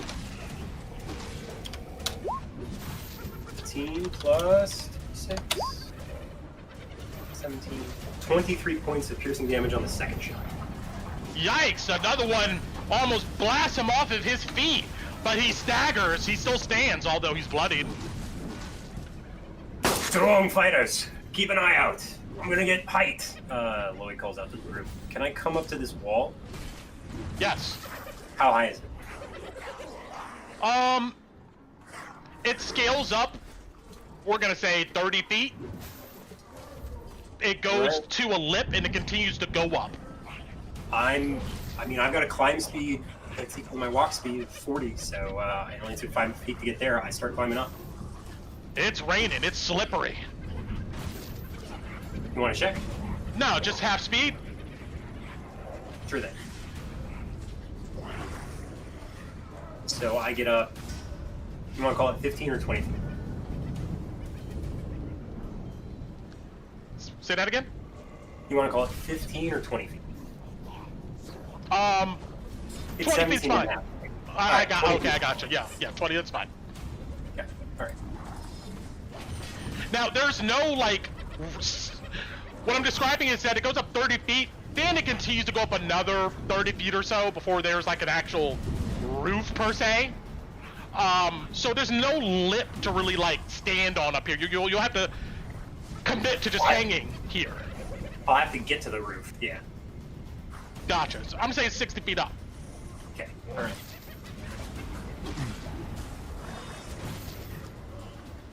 All right. Moving on then. Alice. Alice is, this is the one that Louis shot down here, right? Yes. Alright, she's gonna go running up to this guy. And try to shank him with her short sword. Yeah, she's gonna try. Let's see if I hit. I'm just reading because it's all new stuff. Okay. Yeah. Okay. Yeah. Take your time. Yeah. No rush. Okay. Alright, so just a straight roll. Come on, Eddie. Ooh, I'll take a crit. Nice. Jesus. I'll take a crit on this guy. I'm not gonna... This is a minion, but Alice wouldn't know that. So, hang on, let me read my feet real quick. Sorry. Because I did move 10 feet within him, so I'm gonna get the, because of the charger feet, I'm gonna get a D8 on top of it. So I'm gonna roll that real quick, and then I'll roll the regular damage. So I'm not using my sneak attack on this hit. Gotcha. Okay. Because that's why I'm doing that, because I wanted to get... Yes. Okay. Alright. The charger die is double. Hmm? The charger die is double. Yeah. Yeah. Okay. Alright. So here's I'm gonna one. change something. This building, Loey, I'm gonna say it only goes up 20 feet, and Okay. then you see the other side is collapsed in. All right, but can I walk along the edge? Yeah, you could be on that lip. Perfect. Crit damage. Roll. Alright. So he's gonna take 21 damage. He tries to raise a defense, but you just charge into him, embedding your blade. He eats the damage. He's bloody, but he's still there. Alright, cool. And then I'm gonna come with my offhand dagger using the Vex ability, so it still counts as my action. Yeah. But I still have to follow the offhand rules. So, alright, let's see if I hit. And I have, because of the short sword with Vex, I have advantage on this strike. So... Oh, yes, cool. Does 18 hit him? Yes. Alright, cool. So I'm adding sneak attack to this one. Yep, there it goes. So another 17 damage on him. Dagger comes in, bed it into his shoulder for 17 points of damage. He squeals in pain, but his own blood seems to excite him more. He's still there, although very hurt. Awesome. Yeah, cute. I'm gonna use my bonus action to dash back to the group because screw that shit. But I did a lot of damage. So, and I have long strider, so at 10 feet of movement already added on, and because I'm dashing, yeah, I can get back. I have, with the charger feet, anytime I dash, I get an additional 10 feet. So I have, just alone with the dash, I have 50 feet of movement, and that's gonna be my turn. Fast. Yeah, she's gonna come running back. Got it. Yep, that's me. Kalina. Well, fuck. That's hard to follow. Considering I can't reach anything to hit, I don't think. Oh, you do have your warhorse as well. That has Oh, a am I on dagger. my horse still? The horse is not here right now. You can resummon him if you like, but... I don't remember how much it takes to summon my horse. It's an action and you have one... Yeah, but you have one free cast. You should see a fine steed with charges under your actions tab. Ah, thank you. It's all in different places. Okay. I want to try and... How far can I move? 30 feet. So I can't actually move that far.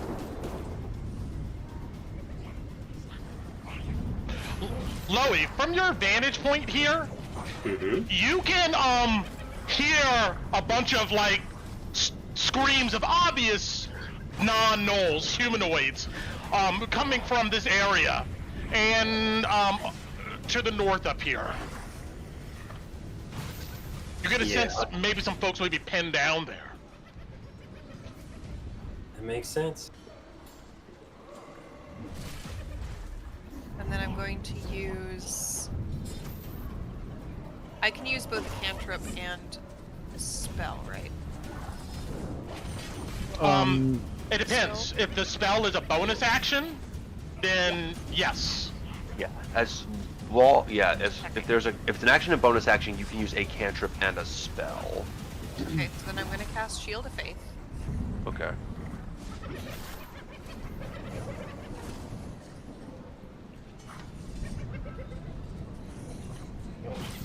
And then I'm going to cast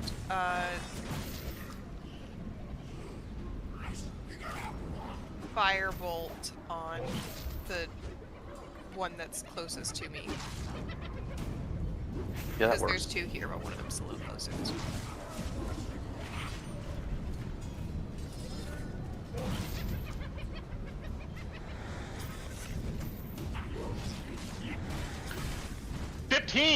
Hits our guy.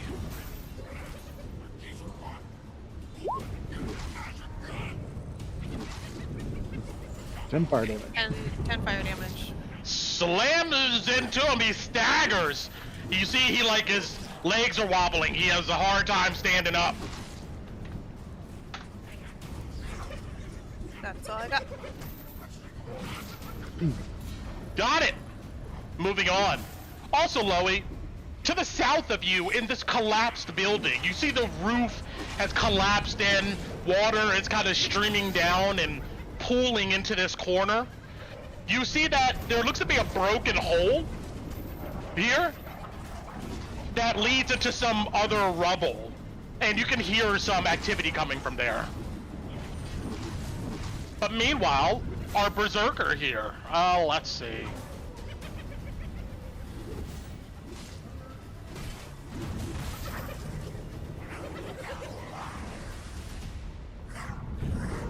Oh yeah, 5, 10, 15, 20, 25. This guy runs up to you as you shoot your firebolt.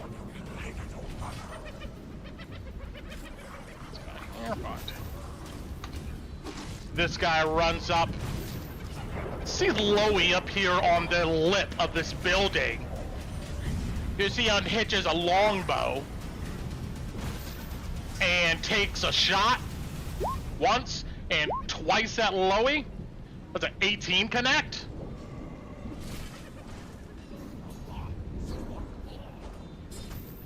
For Loey, longbow attack. Louis, you're muted. You may be muted.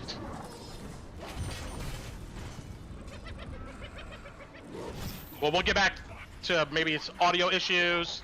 But the other one directly in front of you. You see he unhitches his great axe and once again made a bone, and he tries to slam it into you, Kalina, recklessly. 1, 2. Holy Are you kidding me? Let's see here. Oh, but they can't crit. They can't crit on Kalina, thankfully. Yeah, They they can. can't. We had an They idea. can't. Thank God, thank God. Thank God. Does an 18 connect on you, Kalina? All right, one of these hits you. Only the normal hits. You will take 11 points of slashing damage. Where are you? Oh god, Okay. please, my sister just got back. That's fine. You also Lemon, need I've got that. Oh, Oh, Louie's back. you're back. Wait, I've got what? You gotta make a concentration save. Sorry, what'd you say, friend? Did an 18 hit you with a longbow attack from this guy? Yeah, it does. Roll your damage. Gotcha. This guy runs up, sees Kalina. He launches 2 longbow attacks. Bows made of bone. Makeshift arrows. These guys shoot at you, slobbering. 21, does that connect against you, Kalina? Nope. Not right now. Oh, roll me a concentration check first. Let's see. You I did. just did. Ah, 17. I gotcha. got 17. All right, big pig off of your armor. That other guy that hit you, Loey, you will take 9 points of piercing damage. Okay. Concentration save. No, that's the wrong one. I'll take the die roll anyways. It's the same bonus. 12. You're good. Got it. Ansem, you see he comes out.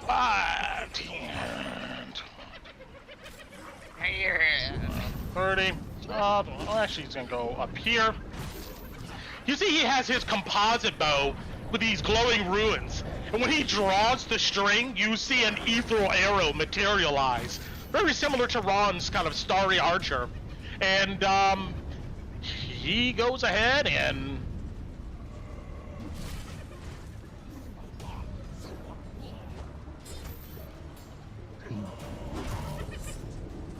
Alright. You see 3 arrows materialize, and all 3 of them go to this guy right here.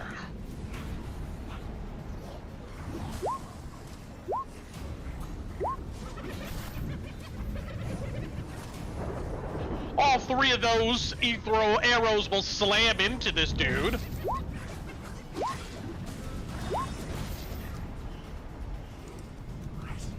For a total of 25 points of damage. You see he just clatters to the ground.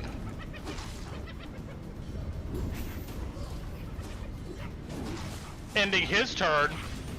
You guys begin to hear screams, "Help!" As some activity seems to be going on to the north of you.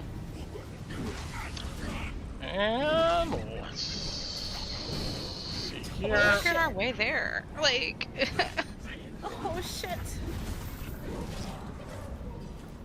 Alright, so door for Chuddy for 15. Okay. 15. Let's see here. These guys. 1, 2, 3, 4, 5, 6.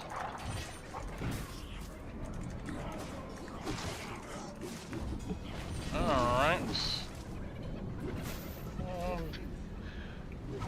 Alright, 1, 2.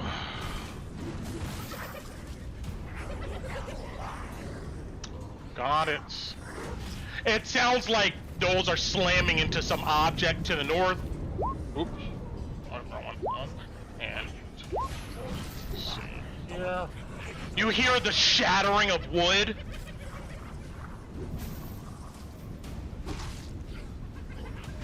And more cackles.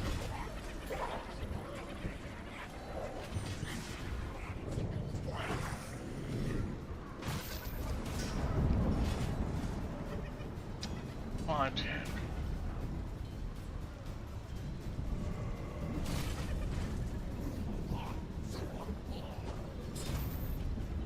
More of these guys come out from behind rubble, running through the rain to you guys' position.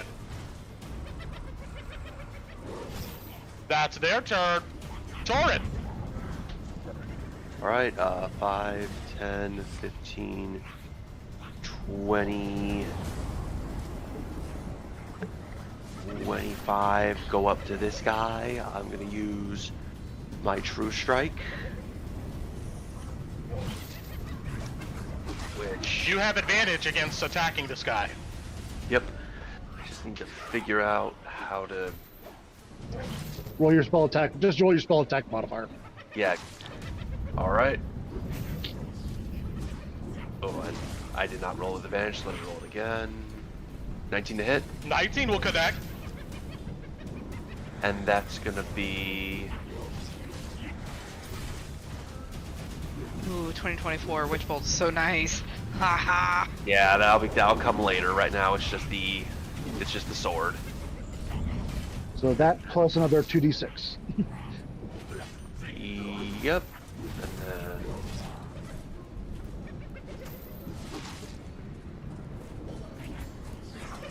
So 17 points of damage. Your blade flashes with energy as you run up and embed your blade in this guy's side for 17 points of damage. He eats it, and you see he looks at you, tongue hanging out his mouth, fangs, eyes full of bloodlust. He's still there. Unfortunately, for the moment, that is all I got.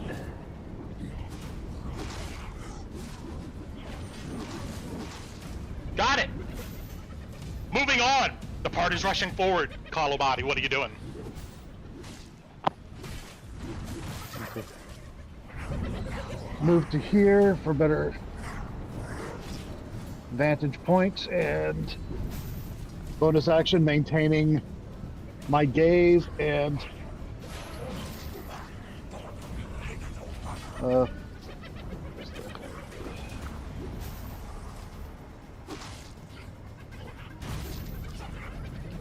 and these ones that are coming up behind, gonna stick some ghosts over in that direction. So Gotcha. that's probably gonna miss. Unfortunately, too high. They're moving fast. That will hit. Second one. Okay, that's this one right here. He's going to take 6 points of force damage. You get thrown back 10 feet. As he's galloping forward, he just gets blown back.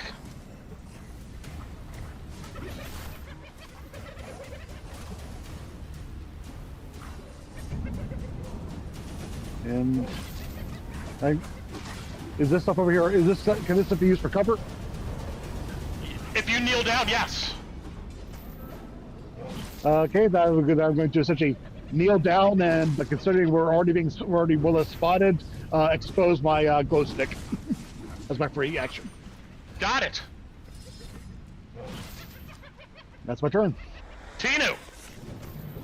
That Ellie's, I specified that I pulled Ellie out, but if I pull her out now, I'm gonna see what Ellie sees.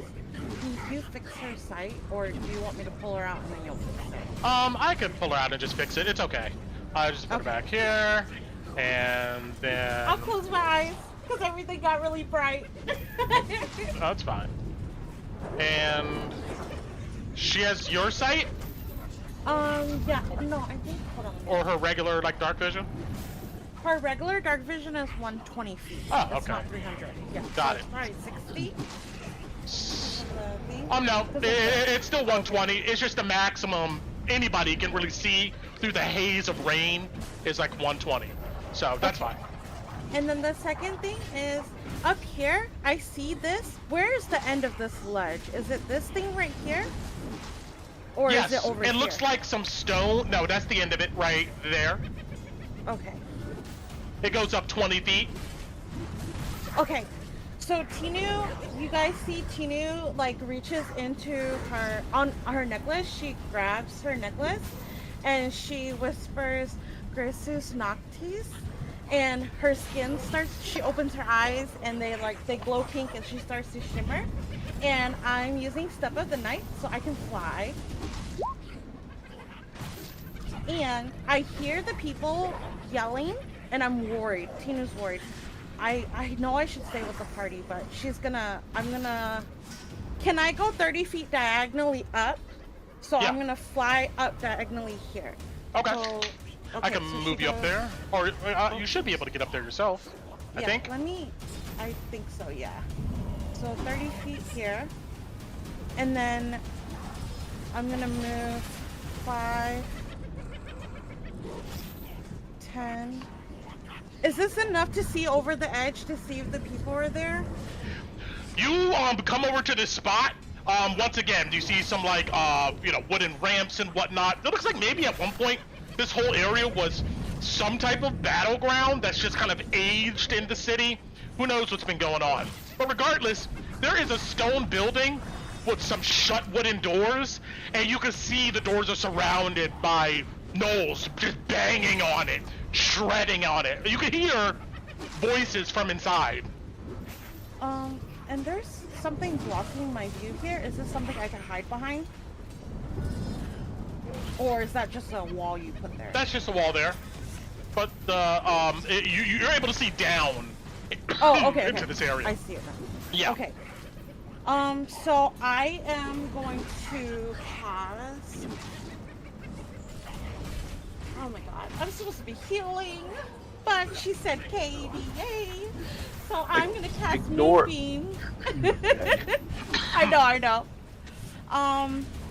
As long as you have something, you can still heal. Yeah. The door is here. Okay, so if I cast a spell that is 5 feet, so here, would that hit the door and do damage to the door, technically? Give me the text of Moonbeam. Okay, because I don't want it to. That's the reason why. I would cast it differently if that's the case. It says each creature, so no. No. Yep, Okay, only so I will affect them. cast it right here, right in front of the door. So, Got it. A or column. no, sorry, okay. Brad, I changed your mind. Right here, on top of this guy. Okay. Yeah, a column of energy just illuminates from the ground up into the skies. And Constitution save for these guys. What's the DC? I think it's on their turn, not Okay. right away. It is on instant cast now, I believe. Oh, okay. So con 15. Yeah, when it appears. Got it.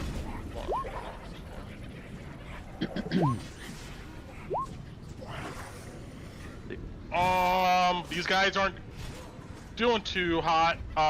No. It's only 3 damage, so. Alright, well they fail as we got a 12, a 2, a 12, and a 10. And 3 points of damage. Yeah, you begin to see energy singe their dirty matted fur. You see they turn and look at you. On this roof, how high is this building? Is it the same height as me or is it under me? The roof goes up 20 feet, so it's at level. Level? Do I see anything over here or does it look like the roof is, like, can I go inside it from The here? roof is stone. Okay. Damn it. Okay, so I'm just gonna back up then. I think I'm gonna back up 15. Oh, myself. Wait, I can't. I'm in I can the move wall, you. Brent. I can't. 5, 10, 15. Right there. Yeah, well, I would have wanted to be back here so I can see the Okay. steps. And then, Ellie, I'm gonna move Ellie down from me. She's gonna go to my sister and jump on her. So, that's my full turn. Got it. What is Oh, Takran up to? Alright, so 5, 10, 15, 20, 25, 30. Bonus action, regrouped for a dash. So 5, 10, 15, 20. Go up to this guy along with Torin. And he's going to take out and with his rapier, he's going to attack him twice. So, still advantage? Yes. So first is a 24 Both of those will connect. for 14 points of damage. Takran looks like he's been a seasoned fighter at this point as he exploits this guy surrounded almost and slashes into him for 14. He still stands though. All right, second attack. 26 for another 16 points of damage. 16 slams into this guy, cleaving up, back to pieces. He drops to one knee, but he's still there. Okay, well, yeah, that's his turn. Goodness. All right, best for last. Ron. You're muted, hun. Thanks. No. Alright, so I have it set for linger, but I need, whoever can do it where it's not taking up the whole, where it's not so vibrant. I think Louis knows how to do that, or Shane Oh, you knows did how like to do the that. 60-foot one? Yeah, I need the 60 foot, but I need it not to be so vibrant, so Yep, I got you. Thank you. That works. thank you. Do it again real quick, make sure Yeah, I got you. no, I need it on this point, right here. Yeah, make the thing again for me. So I can make sure. Somebody else does, so. Yeah, keep. Yeah, Dice, I'm gonna move it to make sure it overlaps. Yeah, that's what I'm doing right now. There you go. Here, Shane, you just do it. Good thing. Use the tool. Yeah. Gumbo. Because I got Tinu's Moonbeam up.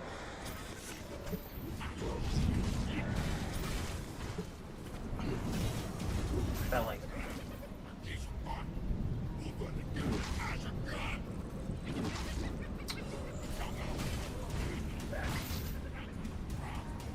About there. There you go. I don't think it'll matter about because that's the edge of the map. That's fine, that works. Cool. And Rod's gonna point at the clouds and then Druidic. Say control. And he's gonna cast the Call Lightning on this guy, so I need all 4 of those to make dexterity saves. Got it. Starting with this guy and going clockwise around and back up. Dex saves. 1, and then our other guys. Let's see what we got. Does any of those make it? Fails. Nope, they are all fails. So because Ooh. it's storming, I'm gonna roll it manually, but it's 40-10. So Got it. Her. and they all take full damage, so god, that's a crap roll. 12 damage to all of them. This guy here just gets incinerated as a massive bolt of lightning comes out, then spiderwebs out and coils around all of them. 60 damage in a turn, Ron. Damn. 12 for everybody. The best part is he can do that again. Uh-huh. It's like has to call lightning. You see some of the just ethereal storms above just swirl, almost like it's gonna turn into a hurricane. And yeah, these bolts just come down. Cool. And then bonus action, I'm a Starry Archer, and I'm gonna go for the one that's in front of Torin. Got it.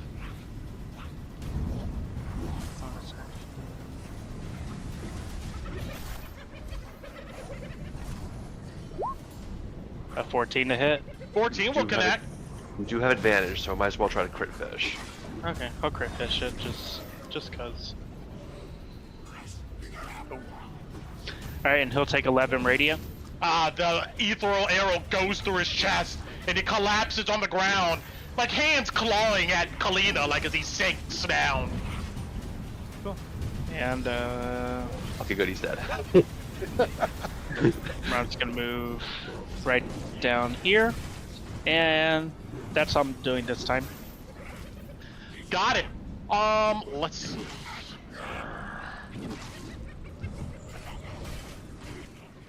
Let's grab these and.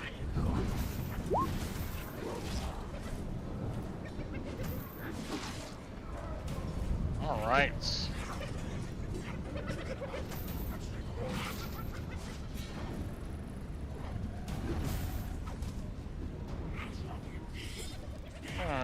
Let's see.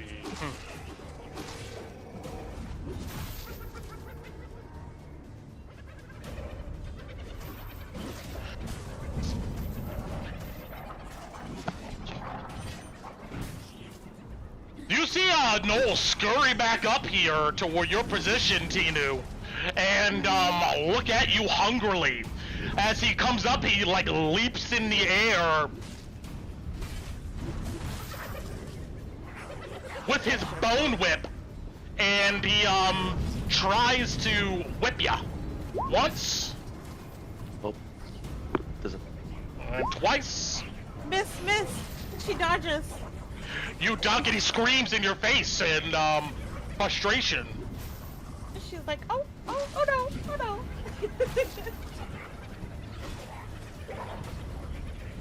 That's his turn.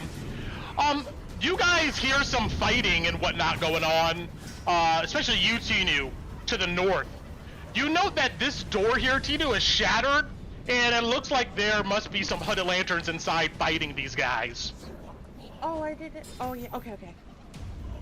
I can't see that. I'll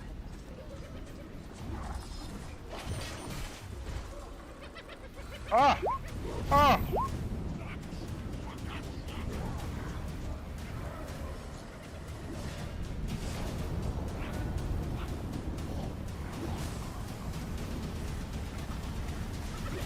And for the record, any of these hooded lanterns, they're just doing average damage just to make things go faster here. So Fair enough. that's fine. Yeah. All right, that's what they're up to. Keeping it moving, Loey. All right.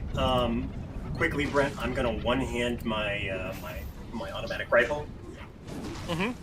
and I'm gonna grab one of the leather thongs around my necklaces, pull out with my free hand a signal whistle, and I'm gonna give it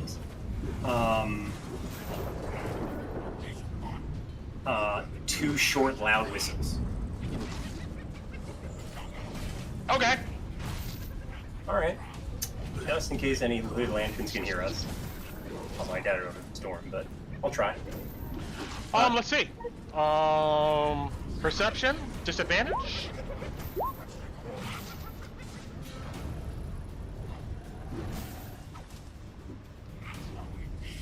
All right, continue. All right. Then I'll move to the edge of the room. These are straight rolls because they have almost everyone has keen hearing and sight. You're right. But he still rolled a 9 first, but true. Continue. Can you move my token to the edge of the roof here? Yes. Thanks. I'm in the wall, so I can. But I know why. It's because that way I can see. Beautiful. Okay. So I'll get to the edge. I'll look down. Oh, my guy's dead?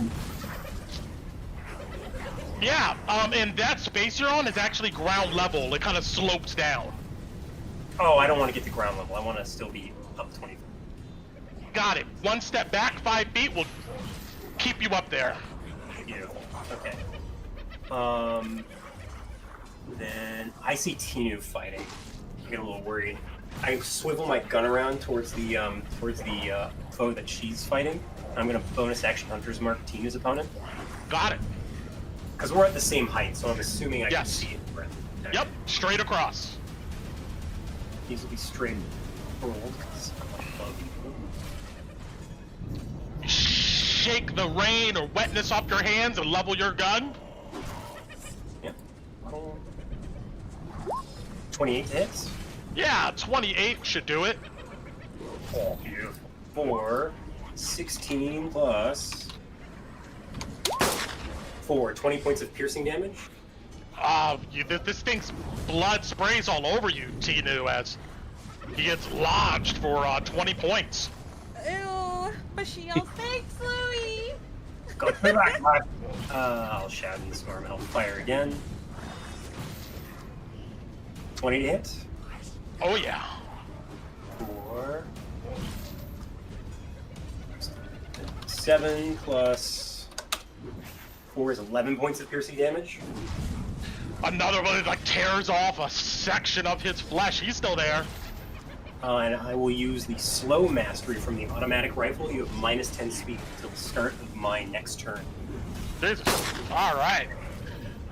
Meanwhile, on the ground, Alice. Oh, and then I'm going to drop prone so I don't get shot. Got it. You said so. Tina's up 20 feet, right? Yes. She's all by herself. Everybody else is down here. Okay. Are you though? Yeah, you just saw me fly. I can fly. I'm fine. So with the dash, I can get there. And then I'll have enough feet. Okay, yep, alright. So I'm gonna do my movement. So that's 40 feet of movement, so that's my full movement. And then I'm gonna dash to do 15 feet. And I'm gonna try to hit this guy in front of me. Got it. Good actions. I'm gonna try. We'll see if I hit him. Hopefully. If Yeah, not, I mean, I'll take another natural 20. Jesus. Oh my god. On You know what? fire. You absolutely hit him. Yeah. That's how we do. I mean, so I'm gonna roll my charger feet. That's doubled real quick because I had to go 10 feet to get to him. So he's gonna take 14, and then my short sword, which is crit damage. Roll. Oh damn! I rolled 2 ones, but whatever. So that's 21 damage on that first hit. Yeah, you roll, you run up and tumble forward, extending out your blade, and you gut this guy straight through its stomach. He collapses to the ground. Beautiful. And as I do that with my offhand with my dagger, I'm gonna side swipe to hit this dude and at advantage because of Vex. Okay. All right. Advantage roll. This new build is 25 to hit. Yes. All right, and then I will get sneak attack on him. For damn, I roll like shit. 8 damage. -1? Oh. That, Is that right? Did it not do it right? you somehow got a 1 minus 2. Huh? Can I roll that again, Brent? I don't. Just- Why did I get a -1? Just roll it. Yeah, just roll it regular. Like in roll 20 or something. It's set to using your strength dice. It's not using. Yeah. It's Okay, not, so it's not so doing it'd that. be 10 damage. It'd be 10 damage then. Well, no, yeah, it would just be 10. Got it. You Okay. slice into this guy. All right, and then I already used 15 feet of movement, so I technically have 20 feet more left, and I'm gonna fucking book it. No, would I have 25? Because I used 50, I used 40, and I used 15 of 40. You have 25 feet. No, you have 35 feet left. 35 feet. All right, cool. Yeah, then I'm gonna duck back here and get behind these people. That's my turn. Understood. They do not get attacks of opportunity. That's me. All right. 38 damage around. 31 damage around. I'm not mad. Yeah, no, you're going crazy. So rolling. I'm still beating Louis by 1. Kalina. It's okay. I'll go get another crit next round. Tina is looking at Alice running back and all the bodies that are dropping around her and thinking that she's really happy that she's on the same team. 5, 10. So I'm going to run forward. And attack Go, go, go. with my Warhammer. Got it. Smash him in the face.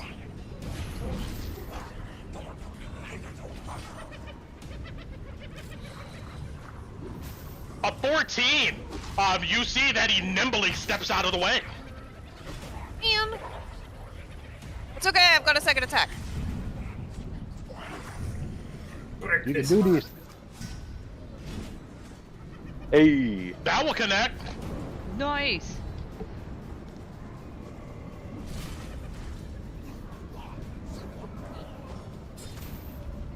And then I'm going to use a channel of divinity. So when I took the attack action, for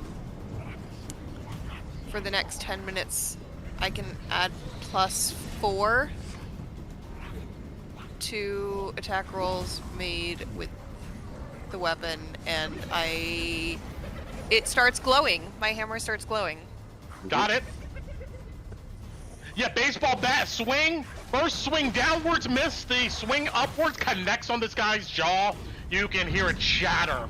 And he stumbles backwards and collapses on the ground, dead. Hey. Yes.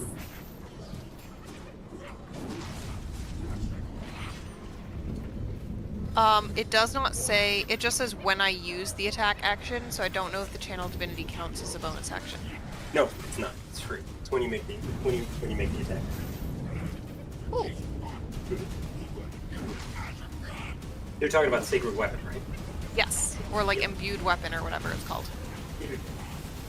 I don't have a bonus action, but thank you for clarifying. No worries.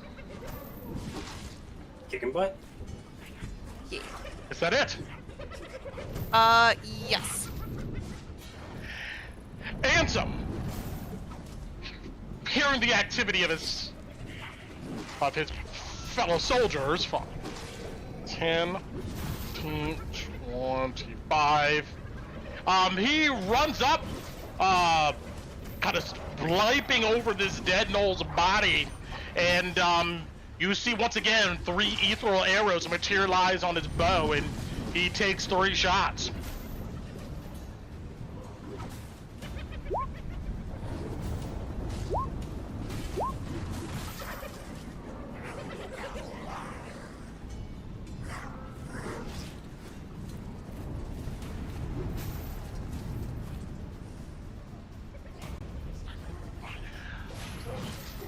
Two of them strike. The last arrow that misses, you can see it kind of distorts, and as a bonus action, he re-rolls this attack roll, and it weaves past this guy and slams into this dude. Woo. Whoa, fancy. Alright. This guy collapses to the ground dead. Our guy over here gets popped with 11 points of piercing magical damage. He then continues to move forward, ending his turn. Looks like he's about to head over to the sound of his compatriots. But before he does, this guy who got struck beats his chest with anger, leaps towards Ansem. With his great axe, he attacks recklessly. Oh. Yikes! No bueno. First attack. Second attack. Plus an extra. Yeah. For 26, as this guy meets Ansem with the same energy. And, yeah. And Ansem eats 26.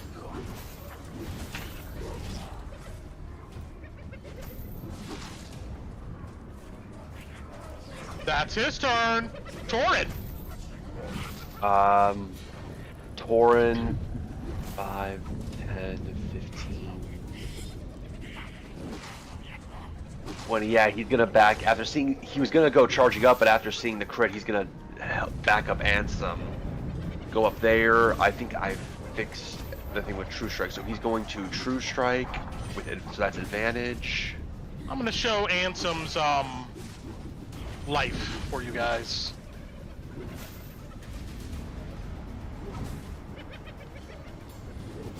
$22 to hit. 22 will connect. And then There we go. so that's 14 total damage. Can you guys see Ansem's life bar? No? I could, got- and then it went. There, now we There it can't. Yeah, now I see. Oh, I don't okay. see a number, but I see kind of the That's green fine. bar. Yeah. All right. Yep. 22 connects for 14 points of damage as he hits Ansem. You see him come and swing into his side. And yep, 14, he's still there, although bloodied. Alright, and I still don't have a decent bonus action, so that'll be my turn. Understood. Alright. Our boys here to the north.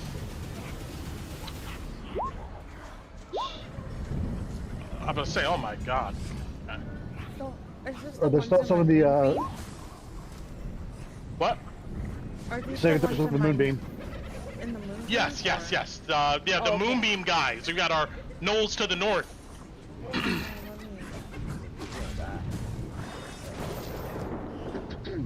So then they all do con saves. Con saves coming up. What makes it? If they make the save, they take half. All right. And half of what? 9 is 9? 4. All right. How much damage did you do, Tina? We do. 9 and for half, we're going with 4. Yep, so 9, 9, 4, so that's 22 off the moonbeam. Thank you. No problem. I'm keeping track. You're doing a great job. To keep me involved. Meanwhile, these guys are beating down this door. Or they're trying to. They're making slow progress.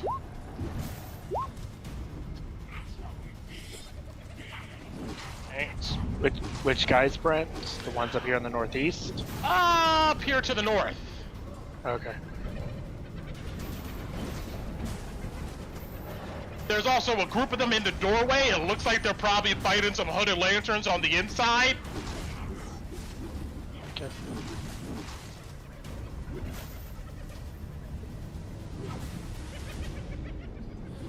All right.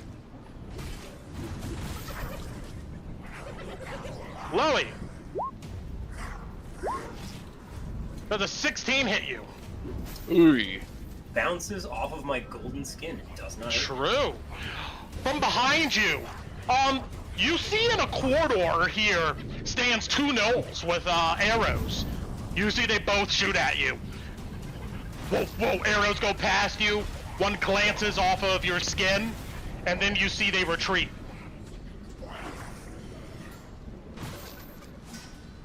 I give Addie 1 short and 1 long whistle. And then I nod south. Call a body.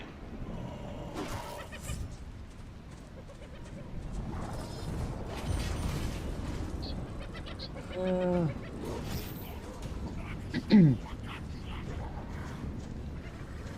gonna get up from behind the cover. Seeing Torin and Ansem dealing with Null, I'm gonna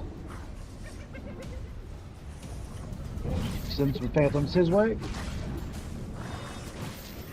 Gonna roll.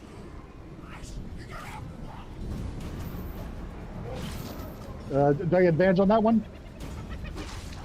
This one here, yes. Attacks recklessly. So 20 to hit. Oh yeah.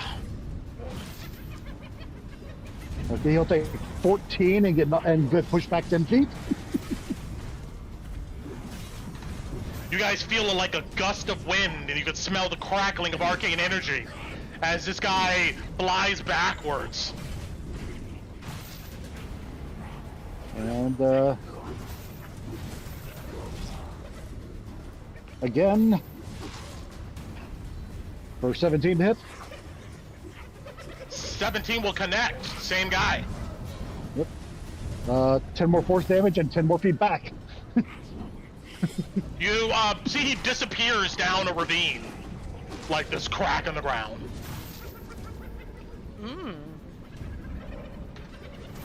Well, if he takes full damage, he takes full damage. Not my problem. Hmm. What a poop. And I'm back behind cover. Got it. And bonus action maintaining gaze. Understood. Tinu. Okay. I'm not trying to, like... So it says, when the spell area moves into a creature's space. So technically, could I move it up and then move it back down? It does take me an action to do it. And then they would take damage again. They don't have to roll again, they would just take the damage that they have already taken. Let's see. It Blah says, blah blah.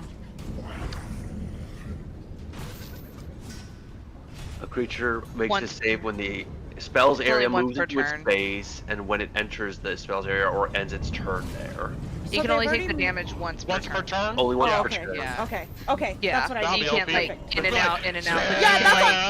Yeah, that's why I'm like, wait a minute, can I do this? I don't No, want but to be that person. you can literally move it the full damage and anything in that and the full like Trail. trail. Trail You of can move it? it 60 feet. And anything within Oh. that 60 feet have to deal with it. Yep. Okay, Theoretically, I didn't will- realize that. I will also say, theoretically, you can move it between these two groups. Yeah, that's what I'm doing right now. I'm about to do Yeah. that. That's what I was asking. Because Yeah. I'm going to move it back and then move it forward again. It's a laser beam that's like grinding through the earth. Okay, Brett. I'm going to dance around this guy. 5, 10, 15. Oh, no, 10 here. Does this give me sight on these guys? Because there's that wall there, so I can't see. But you said there wasn't a wall there. Here? I can't see past this for I some gotcha. reason. Yeah, I put a wall there. 1 second. Because I'm going to move my moonbeam over there. That's why. Oh, transparent. There we go. Okay.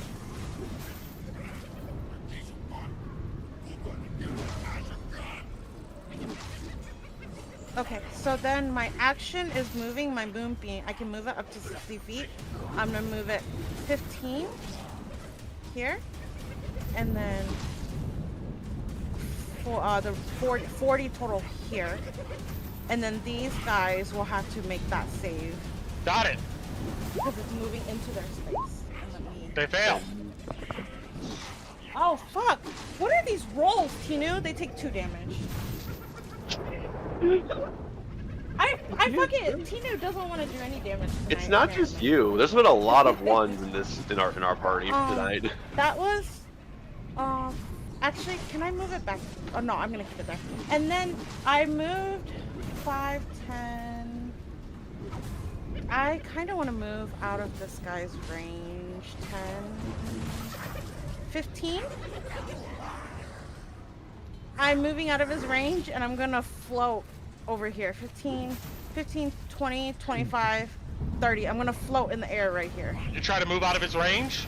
Yeah, I know I'm gonna take that hit. I He took tries the to grab you. Oh no! Come on! Oh yes! What No, did he- I roll? Okay, you beat a 5. Acrobatics? It's an attack roll now. It is not a ability check. Yeah, it's an you attack forced me to roll? make it. It's a saving throw. Yeah. It's a saving throw. Yeah, no, that's right. No, if it's an armed strike, it's an option. If you choose to either choose to grab or push or do damage, so you have to make an unarmed strike. Okay, you have to make an unarmed strike. Never mind. Then let me re-roll that because I just rolled his strength. Yeah. I'm gonna roll that. Let's see here. Unarmed Oh, strike. miss me. Yes! Don't miss it. Yes! Okay. So Okay, yeah, so yeah. He I moved- tries to grab you, but you slip out. I moved here, Brett. I'm right. You have to move me because the wall's there. Yeah. Do you move down? No, I'm flying. Okay. Remember? Yeah. So I don't know. What is that? 20 feet up in the air? I'll put it on my token. Yeah. Put it in the Yeah. red bubble. And Yeah. Okay. And I stick my tongue out at him. And that's my full turn. got it. Sakura. All right. Seeing the situation handled and hearing the noises up north, he's gonna go 5, 10, 15, 20, 25. Bonus action dash over to this one where they are, and he's gonna attack him with his rapier.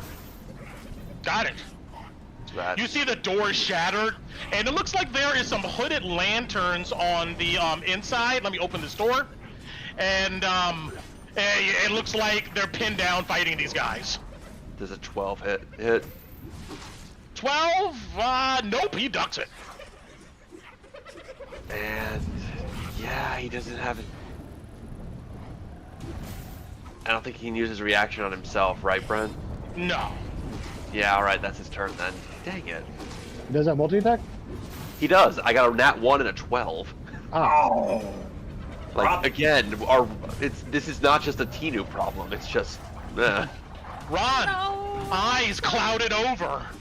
Like Raiden, you stand here. What do you do? Alrighty, so first things first, the one that was attacking Tinu up here, I'm gonna go ahead and Starry Archer him. He has, from your vantage point, he has half cover. There's a 20. There's a 25. There's a 25. So hit him. Hit him. That still hits him. Yes. Alrighty. Just saying. I'm sorry. It's like he has cover. Half damage. Okay, cool. There's a 25 hit. Ethereal arrow slams into his body. Alrighty, and then You want the center of it to be up there, Ron? yeah, right where it shows the spiritual weapon. I'm gonna no, don't move it, don't move it. The circle. Does Control Z move it back? It should if Shane hits Control Z.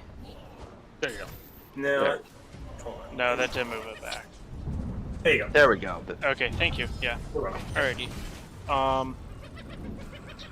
Sorry. Alright, so I'm gonna right where the spiritual weapon is. Right here. Yep. So those three need to make dexterity saves, please. DC 15. Got it. Always going, starting from the top, going clockwise. These guys are rolling like trash. Right. All right.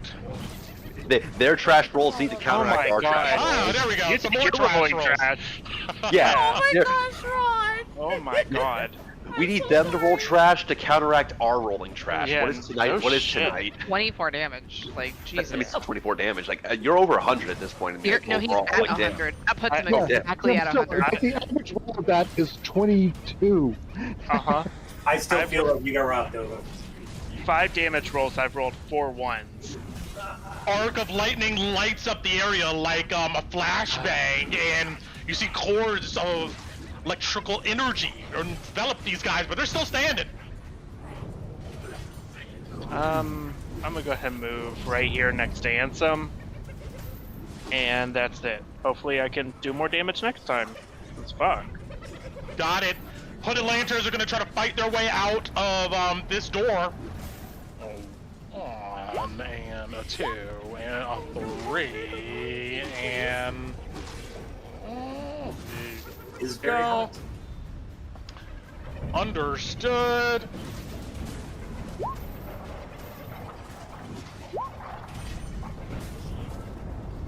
Is that their damage for him? 7 out of 5. Yes. Oh crap! Can I undo that? What, health? You can hit Control Z and it should change your health. It didn't. It's Oh, alright. shit. It's I hate alright when I do that. because they all kind of had the same health, so -7 and -5 as these guys battle at the door, and then our last guy in the back shoots an arrow past his friends, plugs them pretty good. Wow, for 10 points of damage. This guy collapses to the ground. 5. Does the moonbeam hurt anybody? Yeah. It hurts, yeah, but they can see it. If They're you- gonna walk through it. I don't. They would they see would- it there. If they're in the middle of a fight, they would have seen this beam hit these guys, and they would have seen them scream as their fur Yeah, burned. it says Yeah. it burns them. Like, If you move through the area on your turn, or if the moonbeam moves into you on its turn. Oh yeah, so they can move through it then. Right? No, if they move through it, they take no, if they move through Oh, it, yeah. it'll count. Yeah. all right. Well, But they would see it burning the knolls, like okay. right in front of you. Loey. Or if it ends its turn. So if it doesn't go. Alright. Did you skip this guy, Brent? I feel like this guy's supposed to have a turn before me. Is he? Guy above me? Otherwise, I'm gonna shoot him. I'm gonna peg him. I feel like you got deleted from the position. He had a 20. He does have a turn before Louis, because he You're did right, attack me before Louis attacked him. The thing is I hate when it does that. When a creature dies, it removes them from the turn order. So, hold on. Oh yeah, because it represents one creature represents all the creatures. We're doing it going by type. and not by- Yeah. I forgot what this guy's ace. Do you remember? Anybody remember? Nobody remembers. Somebody. What is- He went first. He went before he goes Louis. first. You had a 24. He had a 24. 24. Yeah, you're give right. it 24. Yeah. Yeah, okay. this guy had a 24. Like he was like the first of the first. Yeah, 100%. Because I remember he was screaming at us and taking shots with their with their bows. Fucking jab. Yeah, no, he was right. Just javelins. He leaps off of the ledge, and Kolobati, you see this guy coming down. What has he got on him? You don't mess with Auntie Bati. With his bone whip, and he's gonna take the fall damage, but he's gonna hit you in the process. Oh, he really wanted Bati. Like, fuck this. That guy is Fresh hungry meat. for fighting. He pulled a butcher from Diablo move. Or barbarian, right? With the leaps. He didn't even leap, he fell. Oh He my didn't give a god, shit. these guys And suck! Oh my! He's just Oh, so you're fine. frenzied that his whip slams into the ground on one side of you. He lifts it and slams it in the ground. You move, and it hits the other side of you. But he's right in your face. Anything else he can do? That is it for him. Loey. Shoot the fish in a barrel. I'm going to shoot him twice. Gotcha. You are 20 feet below me now, so these are now at advantage.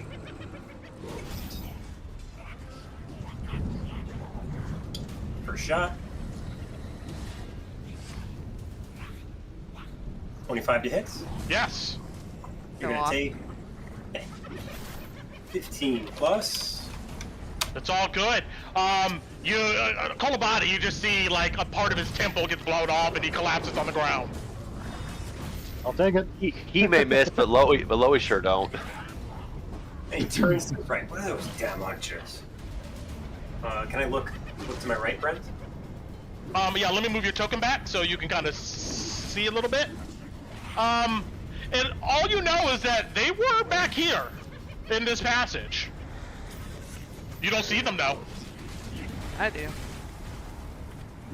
Well, there's a wall between me and them, so I'm assuming that it breaks it. Yes.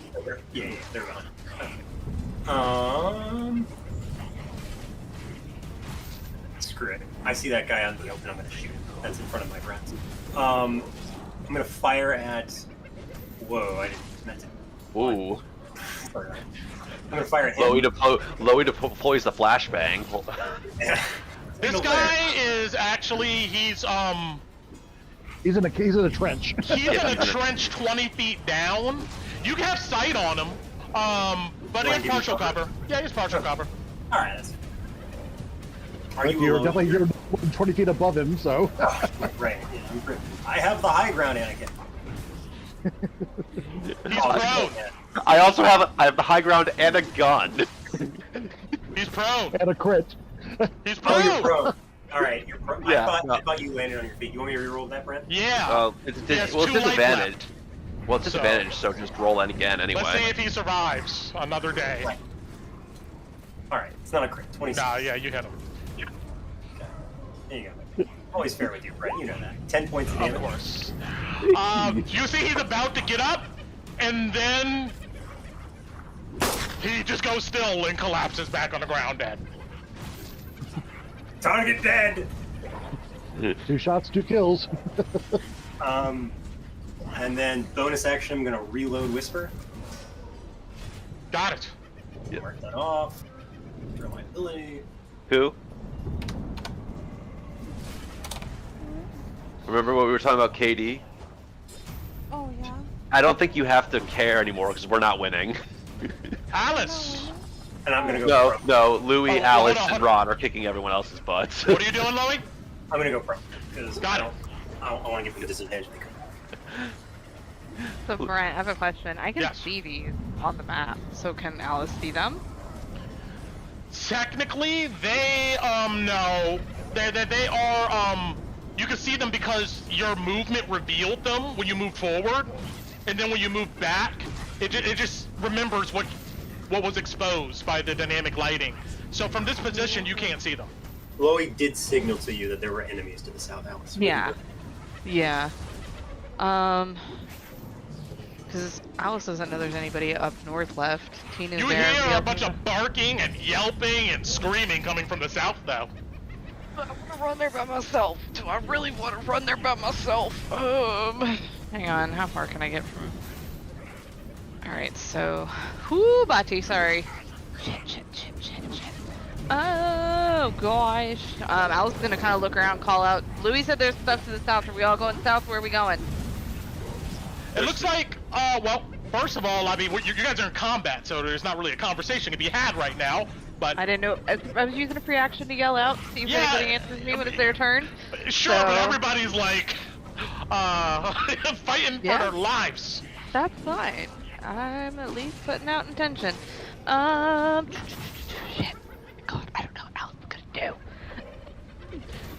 She wouldn't have a lot of time, so... You know what? I'm gonna run down this way, because Louis said go, but I'm not gonna go far. I'm gonna kind of get right... Oh, shit. Now I see him. Right, Brent? Because I was here. Yeah, you come around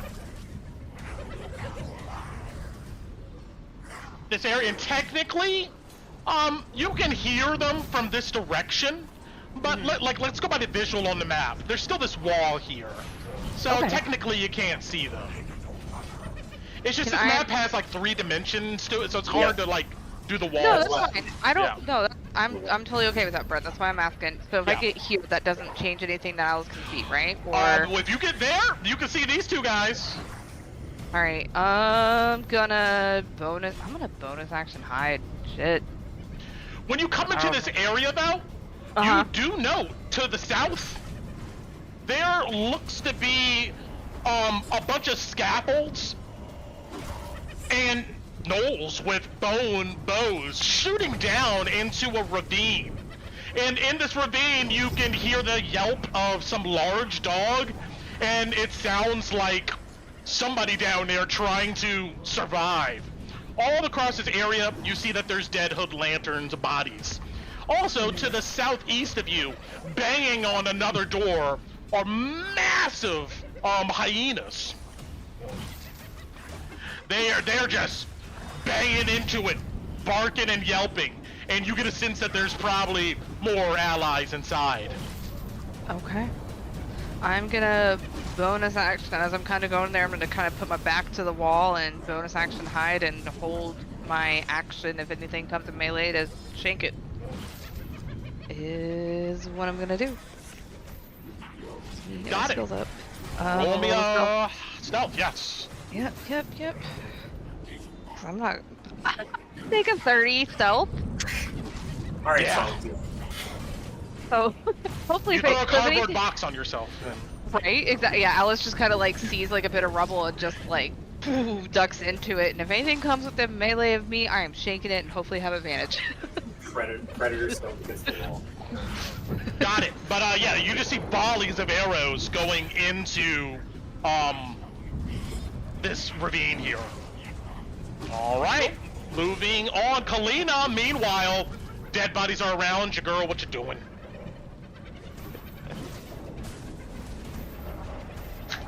I'm trying to decide which way to go. Do you want to mount your war boots? Always a question.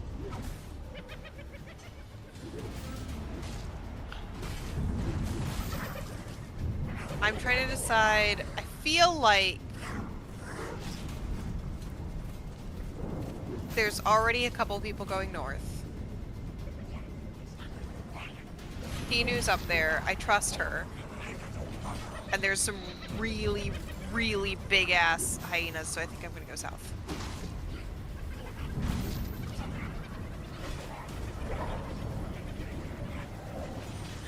but I can't get that far just by running. So I'm gonna mount my horse. Yeah! Do it! Shrill whistle, and out of a cloud of mist, Equinox arrives. And we can put Equinox on the map here. I'm gonna find him. Boop. Oh! You got him. Thank you.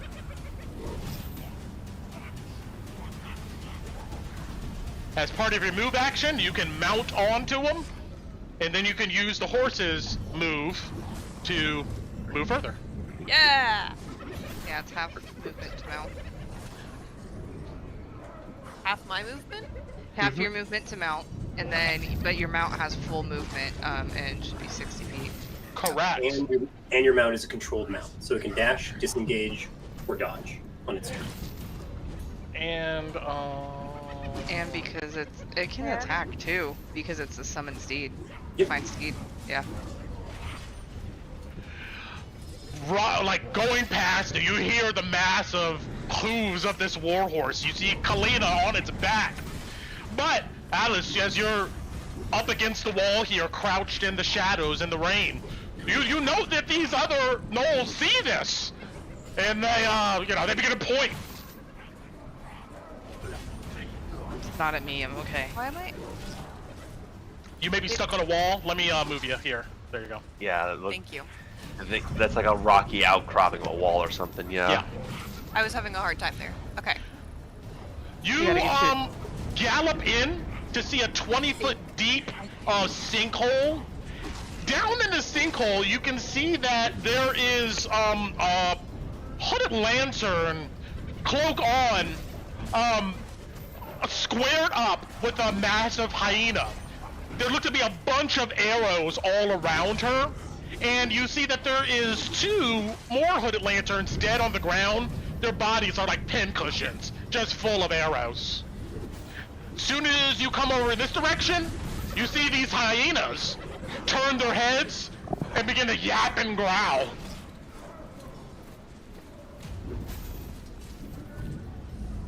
I could not see that there were 3 of them before, plus 2 more a little further away. So I'm going to quickly stop here. You rear up Equinox, yes.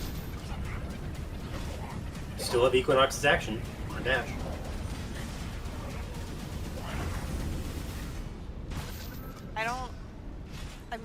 But Or dodge. I can't do anything because then I'll just maybe dodge because otherwise I get next to like 5 hyenas and that's bad.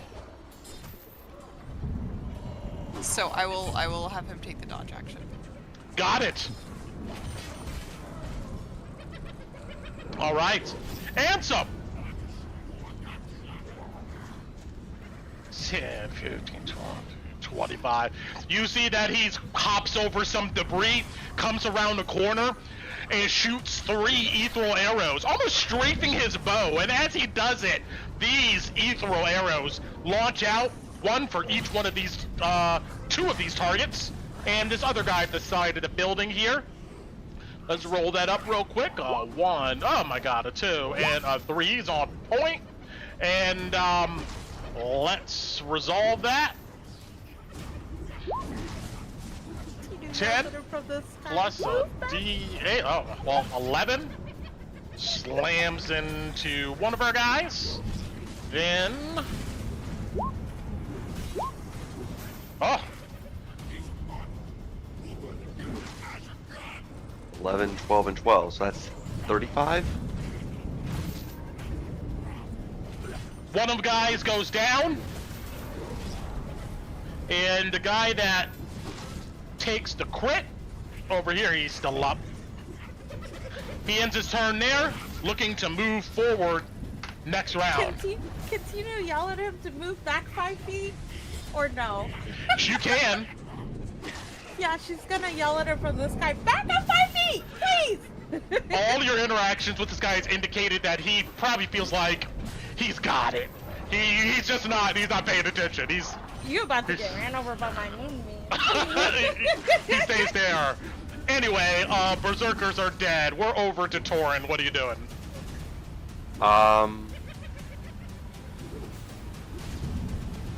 Yeah, it does seem like this is getting mostly handled, and he just saw Kalina charge this way, and he might have seen Alice, but he's not sure because she rolled so flipping high on her stealth roll. So 5, 10, 15, 20, 25, 30. I don't think he can see down into this hole. Technically, no. Yeah, so he can't. So even though it's in range, he can't do anything about that. Right now he'll take the dodge action. Understood. And then get prepared to charge in his next turn. Got it. Let's introduce our hyenas into the mix here. Yeah. What did I just do? And they should have been there last. Oh, but let's see here. Spicy. Let's do it. Wink. Okie doke. How we can change this one? And we were down at Torin. Kolabadi, what are you up to?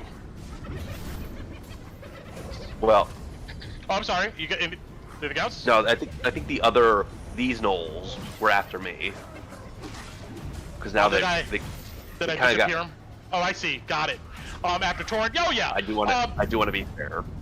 This Sorry, guy Kolabadi. steps out and he's going to try to claw or rend. Tokrin.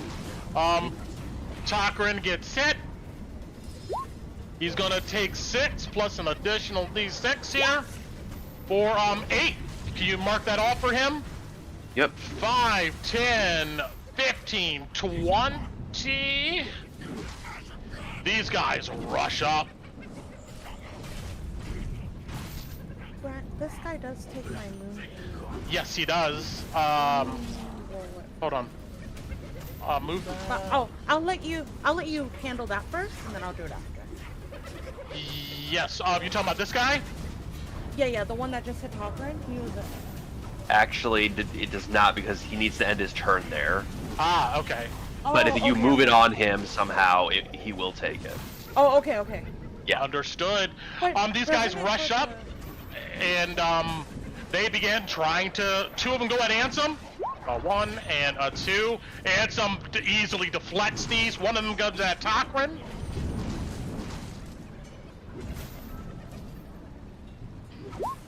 Because 18 should hit Tokrin, and Yeah, it matches. he's going to take 3 more points of piercing damage. All right, that's their turn. Yes, back in the regular initiative order. Kolabadi.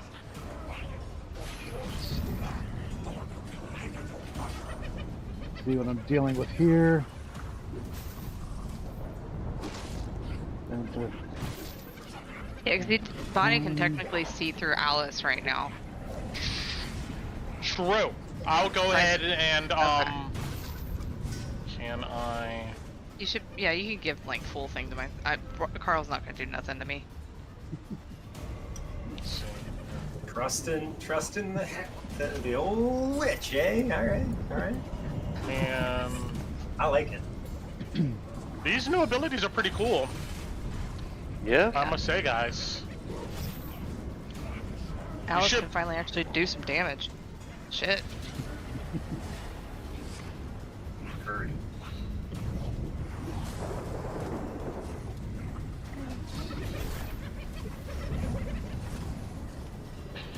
The moonbeam. well, Because it's gonna hit Toprin. Oh, sorry. Go ahead. The toughie. Good choice. You could attack the top 2 guys if you wanted to. Just move it across the top part of the building. Oh, what if there's people in here? And their life sucks. Sucks to your ass, Mark Pinky. I don't know what else to say. Oh, Lord of the Flies around. because I don't want to break your stealth, but I can still use your eyes for targeting. So, thank you for being a Nice. spotter. Yep. And first target is this one right here, getting a ghost from long range. Got it. 17 will connect. You'll take 5 force damage and blast back 10 feet. Understood. He staggers backwards. And the guy that was right next to him, 19 to hit. 19 will connect also. He'll take 9 force damage and get shoved back 10 feet. Got it. Both of them get pummeled by our screaming ghosts. And let me do something real quick here. All right, we got to introduce these guys into the initiative order. Heck yeah.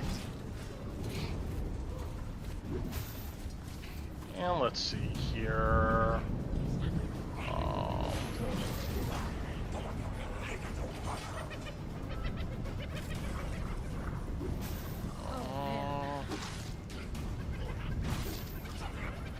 Battlefield, Tina. I love it.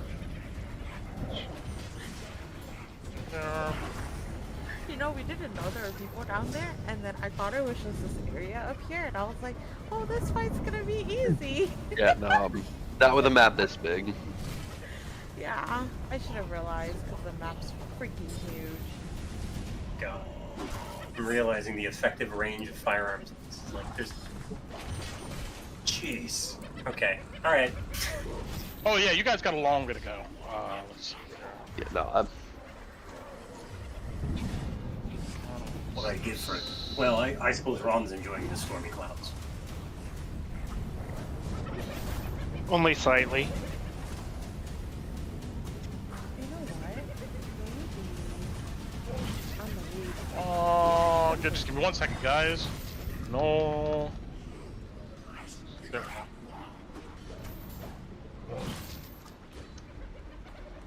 Oh, fine, we'll just use this one. Here. Okay. Let's add this guy. Boing. Okay, he's coming right up then. Alright. Jesus. Alright! The guys you just hit! They stagger and shake their heads. Do you see that they take out their longbows? And they're gonna play long range with you, Colabody. Well, damn. Do they have vision on me? With the storm. With the storm, it's That's a good point. 120 feet. Well, you attack them. I'll give them disadvantage on their attack. But you considering you hit them, they'll move back up a little bit. Ah. Yeah. They're gonna go ahead and try to hit you at disadvantage here. For a longbow? Yes. You're not at disadvantage for a longbow. It's sight range. Through the storm, they are... Hold on, let me think about this. What do I want to do? So, 120 for you guys to be able to go ahead and see normally through this. They're within 120 range here. You're 105 feet away. I think that they would...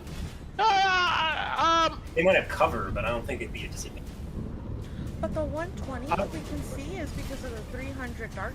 What is That is true. That is true. Do they Yeah. have That is true. 300 They dark have vision? 60 feet dark vision. So, I'll give them Maybe. disadvantage. That makes sense. Disadvantage. But they're shooting. All Yeah, right, here we don't go. try to up me, Noel. That's my specialty. One. I should do this here. There we go. Actually, I should do this. Yeah. And let's bring up this window. Okay, so I've been rolling these already. Does a 15 connect? 15 will, yes. An 8 definitely won't. And then Nope. continuing on with our other guy's attack with 57. Well, a 7 is not going to, but he's going to continue doing his last attack here. A 9's got. So you get hit by one of these stray arrows that come your direction.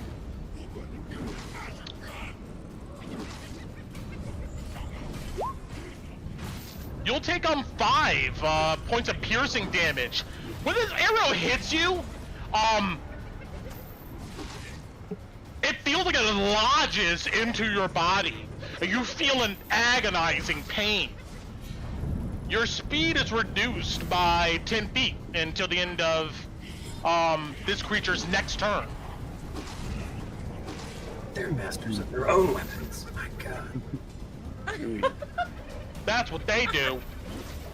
Alright, our guy here. These guys, let's see.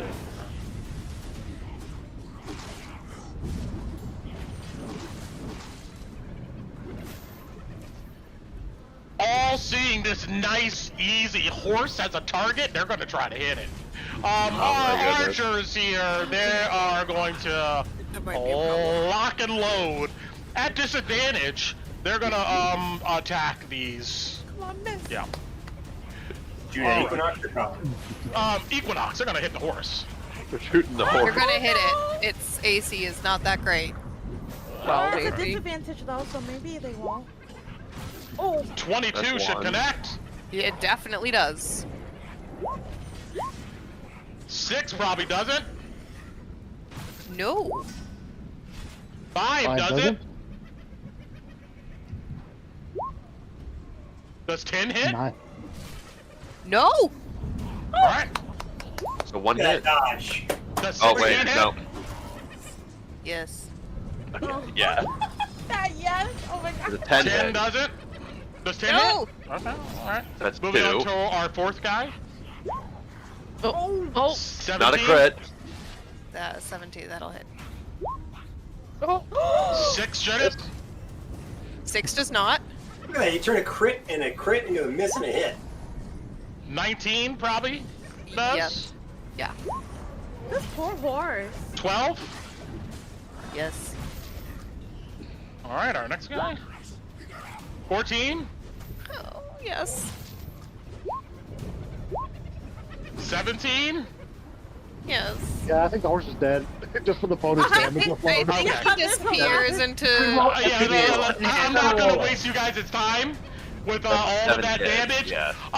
Unfortunately, Equinox gets pummeled with a bunch of arrows and then dissipates, leaving you back on the ground. Hey, he took the damage for you, so. Yeah. He did, but now I'm way out in the middle of nowhere. I'm just gonna give him 25 damage because that's what they would have had to do to get rid of Equinox. Our last 2 guys here, Yeah, they're no, gonna that's- shoot at you, Kalina. Okay. And, Wait, clean up prone from falling off the horse. Technically, you're supposed to get a dex save. Dex. alright, yeah, roll a dex save then. Do you have Hey, that? I'm gonna wait. I'm gonna use my wheel for her and give her a 1d6 to that roll as my Okay. reaction. So I roll, and then I roll a d6. Oh, No, you roll I'm- a d6. No, you're Yep, right. you get- Add 3 to whatever your roll is. Yep. Hey. You're on your feet. Alright. Well, these last 2 guys, they're gonna shoot at you. First attack, a horrible miss. No. Oh my No. god. Yes. Yes. They were aiming for the horse that's not there anymore. Miss. These arrows just plank off of your armor as they attempt to hit you. Moving on, Cola body. We're back around to. Body Already? just went. Body just Yeah, Oh, went. just went. Okay. Yeah, adding these things in makes the I'm gonna order. give you 0.1 to Yeah, Yeah. that way above the other. go. So we're And to then- so Tinu. Give Tina's turn. Okay. Tina kind of looks down at Takran and Ansem. You guys got this, right? I just saw my sister. Can I see my sister getting shot at? I can, right? No. No? There There's is a a bit of bunch a- of ruins in There's a- between this there's area also a here. wall. And yeah, you can't see that. But I. Okay. You saw her Unless charge you- in. Yeah. Um. Yeah, you probably saw her charge it on the horse. You have not seen her Unless get you shot. want, yeah, unless you want to now use your action to go into Ellie's eyes. No, because then I would fall out of the sky. That's like concentration. Oh, okay. So I will go. I saw them all going. There's only 4 guys here. With Tinu, because it's either go down or move this through Trakren, and I don't think she would move it through. Okay, so I'm gonna move first then.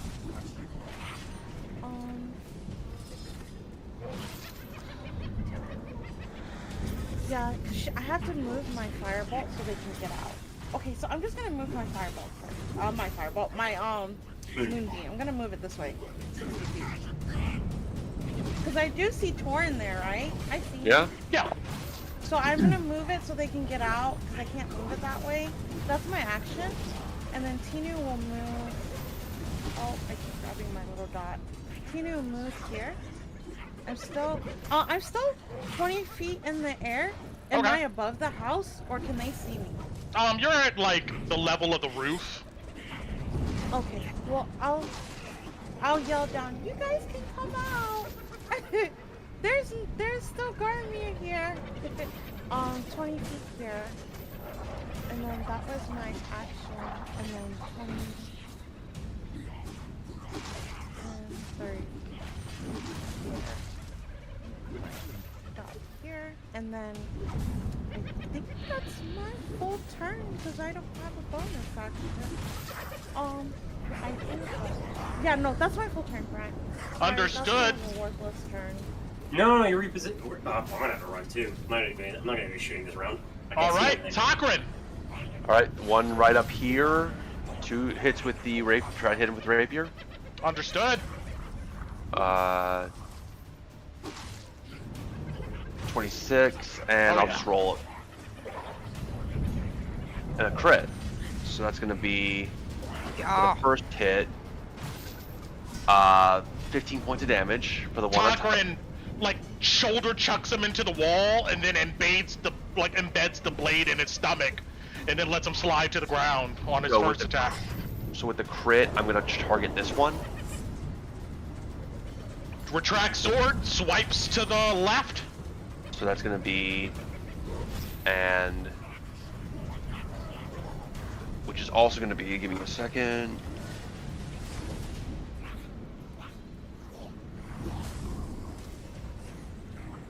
Another 10 on top of that for the crit, so that's 24 damage.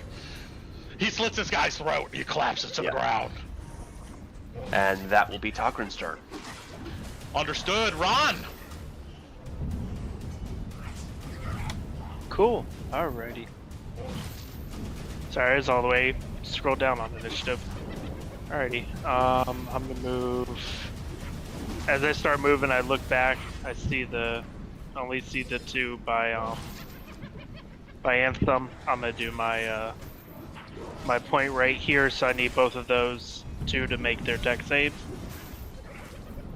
Got it. Yes, no, so one will take half, one will take full. Got it. Better, 19 points.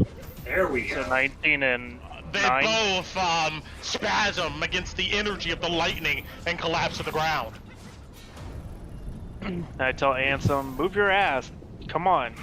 And so that's 5, 10, 15. Oh. Actually, I'm gonna go up by Torn. So 5, 10, 15. I don't know.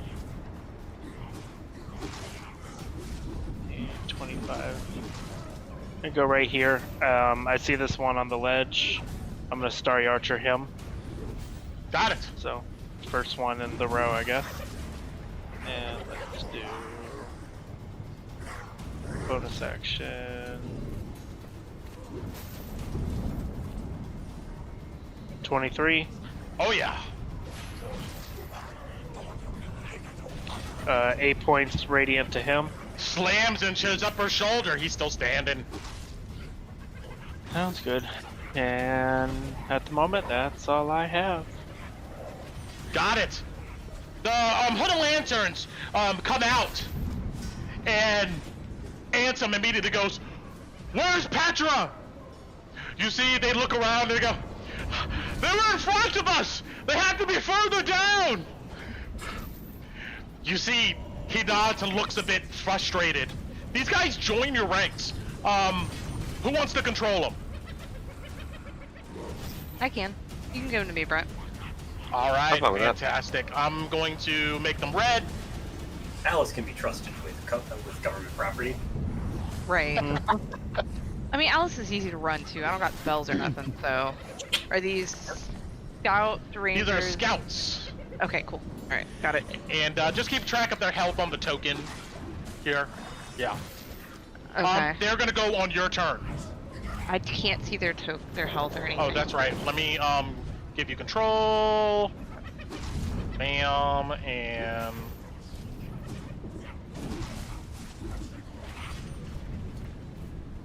Got it.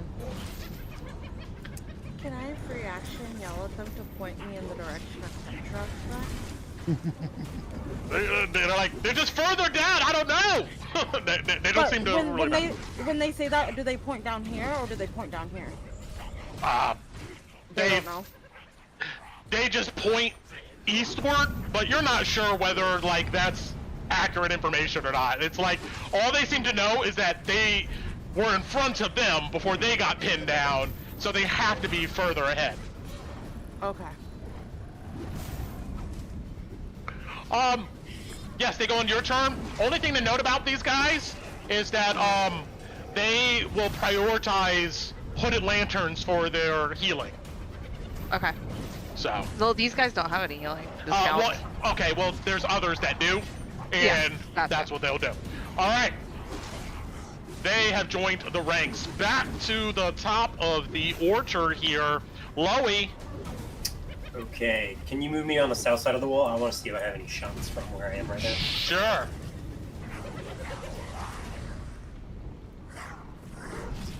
And I'm going to stand up with half my movement.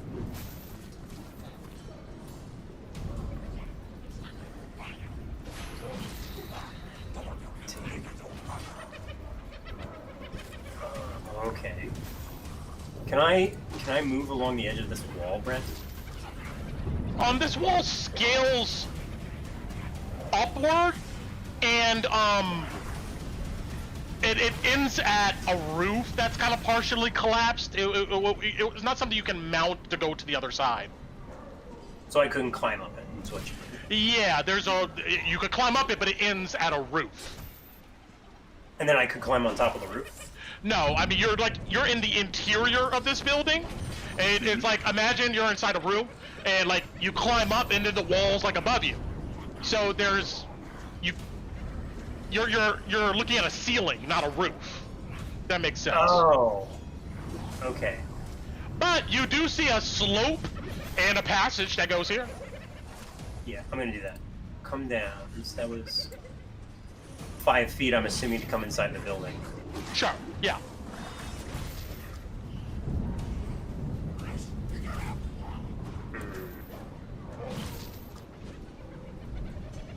God. Okay. I'm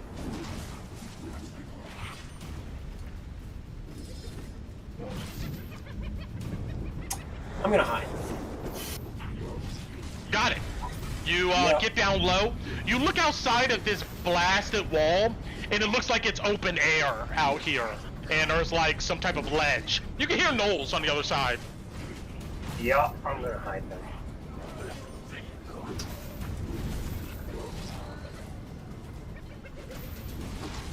$28. All right. Cool. And I can see this knoll. Can I see this knoll here, or is this wall in the way? Technically that wall's in the way. Okay, cool. Then I don't have to take this turn. But I will. I'm gonna switch to Talon.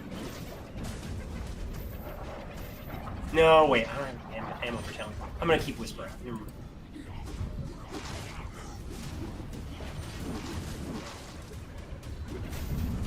That's my Got turn. it. I'm done. All right.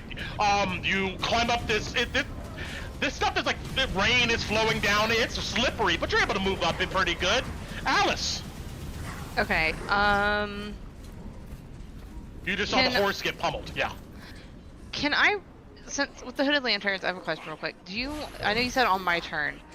Would it be better to run him on Anthem's turn? Would they follow him in Tok'ran, or like how do you want me to run them? I guess is what I'm asking. Like, would they head south with everybody? Would they go east? They would stick around Ansem.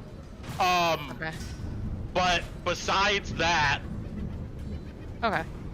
it's I'm gonna leave it up to you. Their priority is to protect each other, probably to go ahead and help Captain Ansem Lang here and Tok'ran, but they're not gonna like stay 5 feet, like, you know. Yeah. Right But they're next gonna to move them. with them. Okay. Sure. All right. Okay. Well, I'm gonna jump to Alice real quick. I can see up there. I can see these things up from where I'm at because I got up close enough, right? Yeah, you can peek around the corner, see them. Yeah. All right. I'm where. Okay. Alice, from where she's at, is gonna reach in, light a dynamite stick, and chuck it up there. All right. So they have to make everything in that. So those three have to make DC 12 dexterity saving throws, half if they pass. And I'm gonna roll the damage real quick. Got it. DC 12.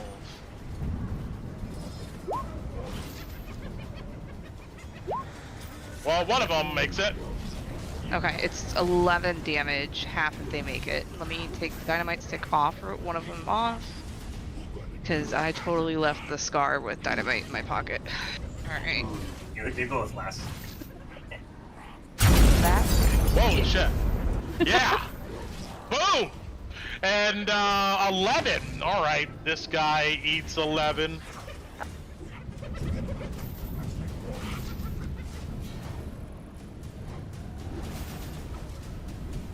And our last guy, he'll take 6. Okay. Alright, so... You see how they shower themselves some debris and they look down at your position. They see you now. Yeah, cute. That's fine because that was just my action. I'm gonna come running back here around this little corner right here. Since they technically can't see me because there's a wall, and I'm gonna bonus action hide. Got it. Action. Nope, skills. Sorry. Stealth check. Come on, Alice. Do something here, girl. Thank you. I mean, I'll take a 26 for a stealth. Alright, that's Alice. Understood. Kalina, you hear this explosion behind you. And as the dust settles, you see these gnolls, like, waving around, you know, their hand. What are you doing? Real quick, Brent. Sorry, Yes. I have my hooded lanterns. Do they have dark vision? No. Okay, alright. So they're just gonna... Alright, I'm just gonna move them up, and they're gonna hold an action if anything comes within range. Because they're gonna... I mean, Ansem looks like... Which way does Ansem look like he's going? South or east? He's looking to see the rest of you are heading south. He's going south. He will tell them, south! He'll go ahead and gesture towards them. Towards Okay, you guys. alright. I'm just gonna move them, and they're holding action if anything comes within their vision. So they can only see it if it's within 60 feet. Does that sound right? Yeah, that's fine. Okay, alright, cool. Then I'm done. Understood. Just without dark vision, I'm gonna say unless an enemy's within 30 feet of them, it's like disadvantage. Unless, fine. Okay. I would say they have torches on them too. They can light a torch if they so choose. Well, it extinguishes. It's raining. Too bad for them. Yeah, they're kind of fucked. Hence why they're out here. They need you guys. Anyway, all right. Fair enough, yeah. Period. Yeah, it's fine. Okay. Kalina! So, is this hyena on the way down to go after the woman and the last people there? You look down there, yeah, it looks like it's ready to pounce. Yeah, okay, so I'm gonna run my 30 feet to there and attack that hyena. Alright, fine. Alright, yeah, you come down these rocky steps and you leap at this hyena as it looks at you. And then I also get to add 4 to that because of my channel divinity. Oh yeah, you hit. Beat him up, Kali. I would like to add a smite, All right. Get up. which is somewhere else now. I just figured out where the fuck it was, and now it's Yeah. somewhere different. It should be a bonus action under the bonus action tabs for actions, or for the free one, or your spells. Well, it should be spells because it's a spell now. We'll start there. Yeah, It's under not spells under, for the it's not under 2024. bonus action. Yeah, look Yeah, under go- if spell. yeah, look at your spell first level. Yeah, Ah, that's where it's thank at you. for the 2024 Yep. tallies. Yep.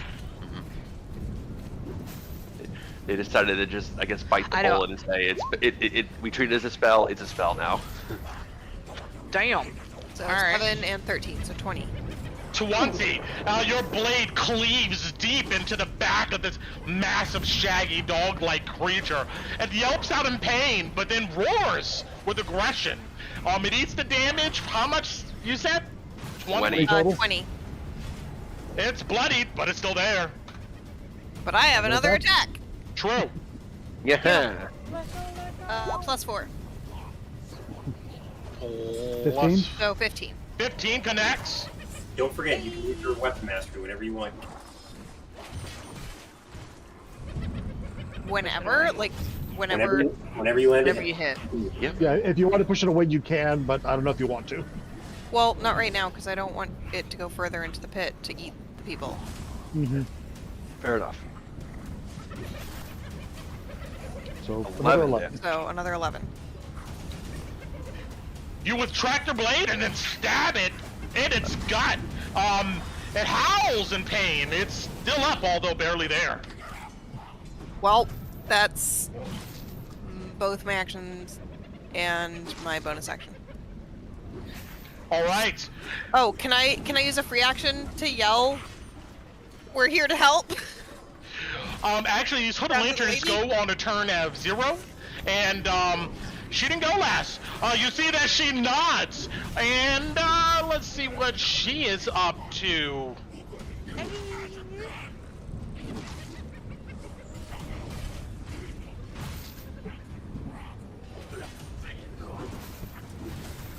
The fighting in the background is so funny. Right? Yeah. All the noises. Moving so much 5. faster.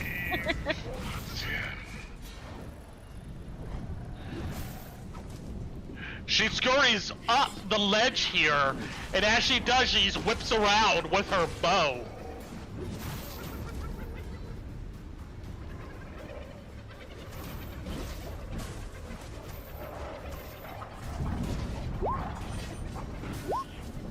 Well, damn.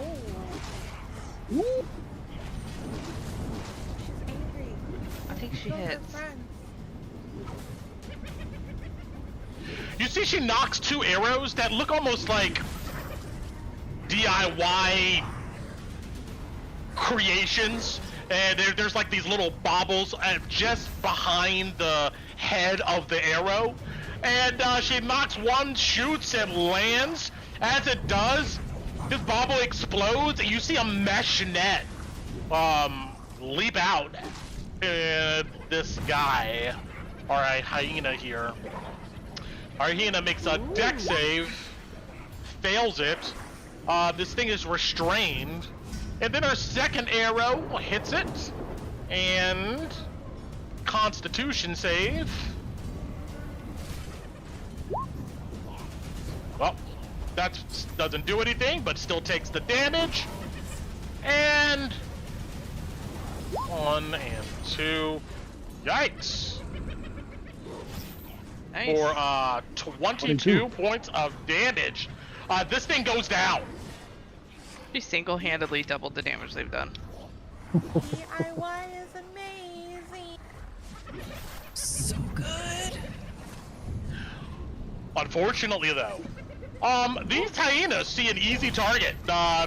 They turn around. I'm dead. I was hoping we'd get out before. Yeah. Oh fuck. You know what, though? Hold on. She would move up here. She would finish her movement up there. here. Oh, friends! This guy leaps Really down. hoping she'd get more away. Yes, only her legs are only so short and they have 4. Yeah, I think she like went. Yeah.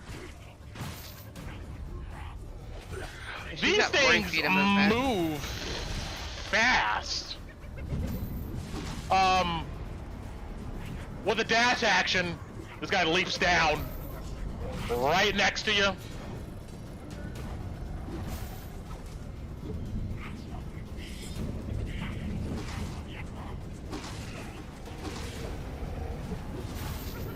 And yeah, they're gonna proceed to attack.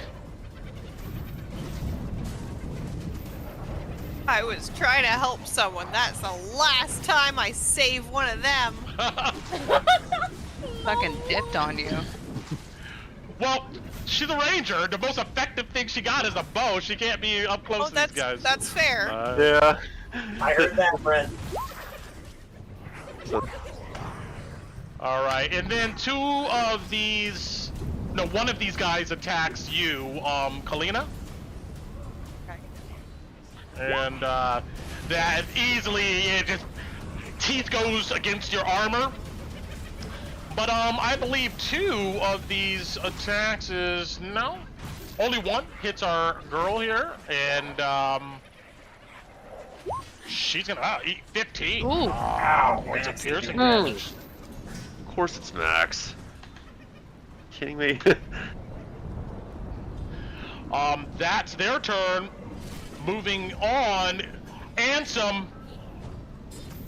5, 10, 15, 20, 30, 35, 40, 45, 50, 55, 60. He dashes down to you guys. Comes to skidding stop. I don't think he can do anything.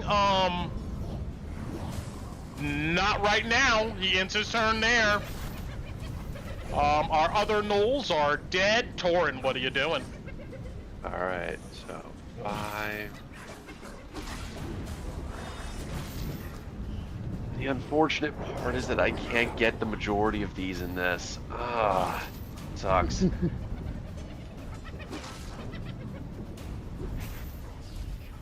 So I moved 5. So 15 gets me down here. Yeah, even if I'm here, yeah, this is still the best option. And I want to get rid of these guys as quick as possible. Just check on that, make sure I got this right. Alright, yeah, we're doing this. Doing this for the first time. So line for between these 2, and I'm gonna need them to both give me dex saves The hyenas shall do so. for lightning 1 bolt. and 2, they probably fail. They do. You gesture out towards them. 34 points of damage each. God damn. Jesus Christ, Torin. A zap.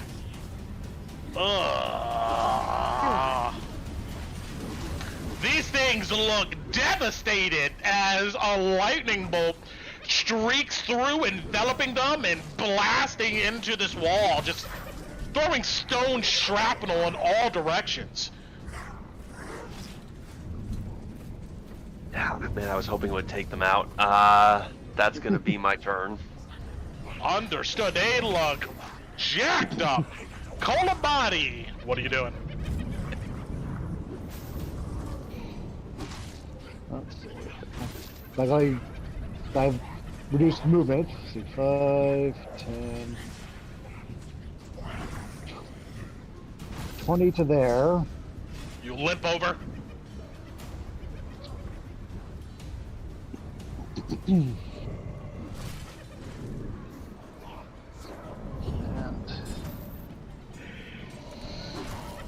I can see. Well,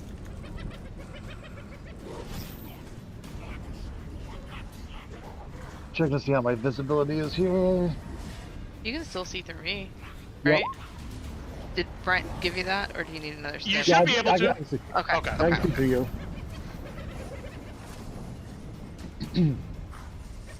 But I'm also not trying to break your stealth just yet. No, you're fine.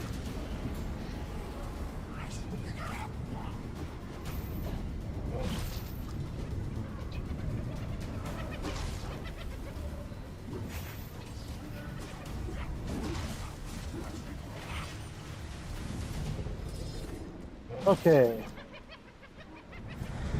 This hyena and this hyena give me strength saves as ghostly hands reach up from underneath them, grab, and try to yank them away. Understood. 9 probably fails, but the one further south will make it with the 18. Okay, so This guy fails. so the failure will take 12 damage and get pushed 30 feet in this direction. The other will take 6 damage. Oh my god, like a rag doll. This thing gets thrown across the area into it hits this archway here, and like you feel like you can hear its like spine snap as it falls to the ground dead.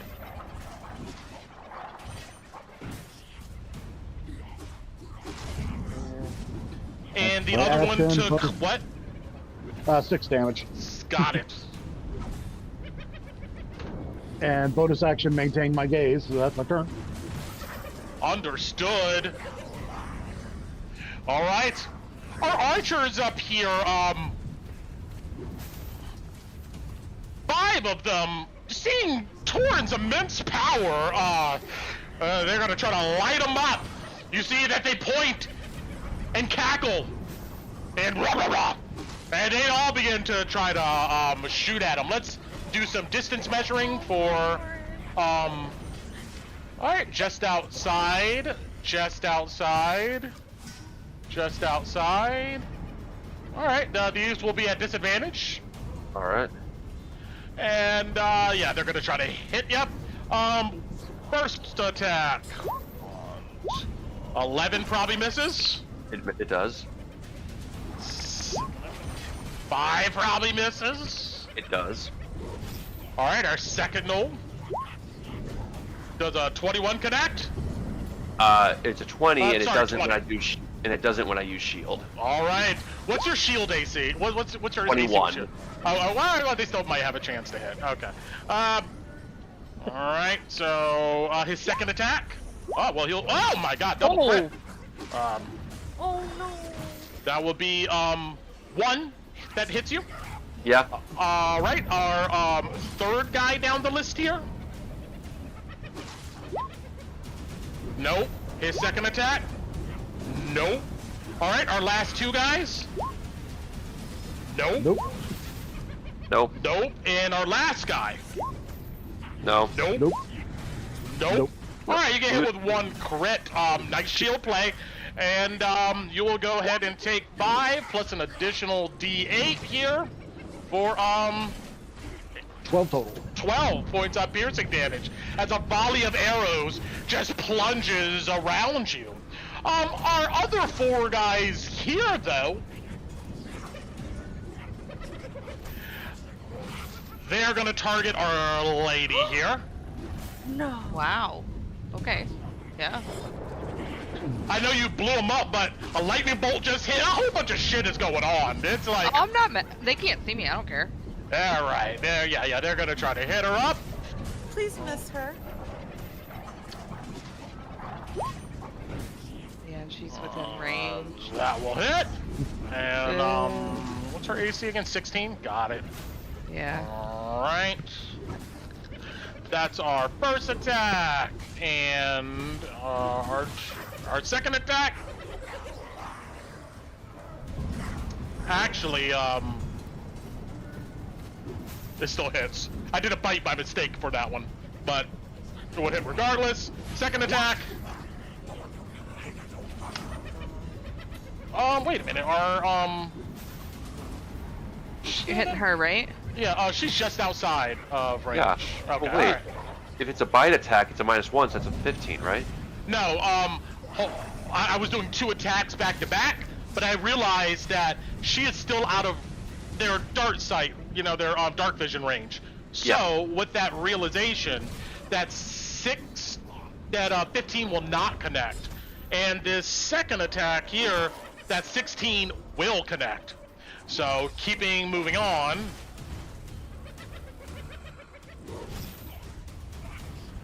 All right, our next knoll down the line here. Another volley at disadvantage.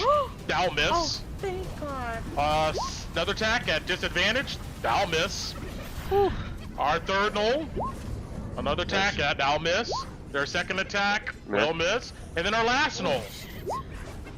That'll connect. Then, all right, 2 hits. She is gonna eat this and this. Yeah, I knew that. Never mind. Am I wrong? Well, the first one would, if her AC 16 and it's arrows to bite, that 16 turns into a 15 for the first one. True. And then the other one was a 4 and a 16. 14, so 6, 11. So 1 hits. You're correct. All right. Yeah. Don't be like that. It doesn't matter. It does. So she'll go ahead and take 6 points of piercing damage. We are doing everything to try to let this poor woman live.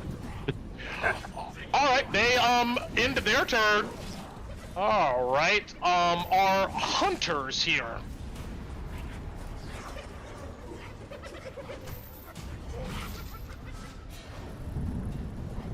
Yeah, they're gonna try to light Ansem up here. Longbows. These guys also have 2 attacks. Ansem's AC is 17. Ron's glowing. True, but he's right there. He's closer. Yeah, Okay. He's gotta. All right. Wait, we don't like Ansem. Shoot away. No. You're backlighting him. He has a friendship bracelet. 1, 2, and those are 2 attacks coming his way. 18 will connect, and then our other one, 22 will connect, and he'll go ahead and take 13 damage, and his speed is reduced by 20 as Ansem gets lit up. Essentially, while all this is going on simultaneously, he runs in here, evaluates the situation, and gets pummeled by arrows, and realizes it probably wasn't the best move. Yeah. Probably not. Probably not. All right, they're done. Tinu, what is up? We're we're gonna stop. We have a hard stop here at 12 because obviously we're not gonna finish this encounter here. We're almost done with this round, so we want to finish get to the top of the order. We get top of the order. Makes sense. 30 feet here, and I see these guys. I got rid of Ellie because I could see through her, so I can see what Tinu can see, right? Yes. Okay, so I'm gonna move this. How long does this moonbeam last? Jesus. 1 minute. It's So it's I'm marking. like 10 I'm on. rounds. This God is damn. round 4. Yeah, Yeah. we're only on round 4. Yeah, you just. I like that image of it's like just a laser just kind of going across the. It's literally just it's a giant laser. it's a giant burning Just 60 spotlight. here. So I hit all 3. All right, where do you move it? Right There you see go. it? It went Yeah, I 60? saw. Yeah. Got it. Constitution saves. For all 3 of them, yeah. let me go. All right. 1, 2, and 3. 1 will succeed. This guy will succeed. The other 2 will fail. Roll up some damage. 7 radiant. This guy looks barely standing. He takes half. Yep. We'll give Yes. him a -4. The other guys will take 7. As Kalina, you see this brilliant aura of light just slamming across the ground, kicking up dust. Yep. My sister. Bonus action. Can I can telepathically speak to Ellie. Can I just tell Ellie, hey Ellie, tell me when my sister needs me to heal her? Can I do that?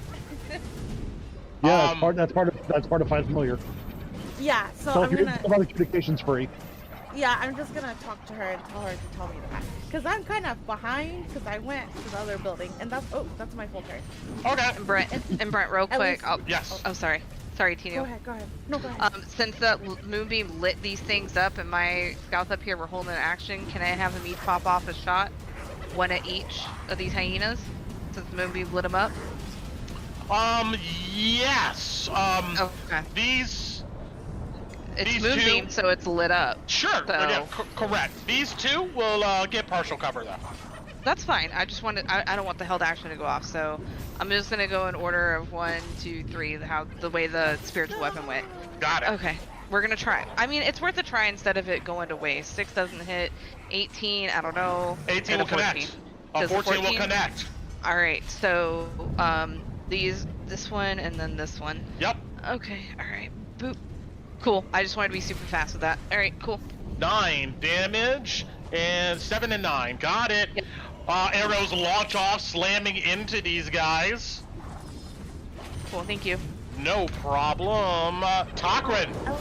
Ellie stays Alright. on Kala. Action, Ellie bonus stays on action. Kala. Got it. Action, bonus action will get him here.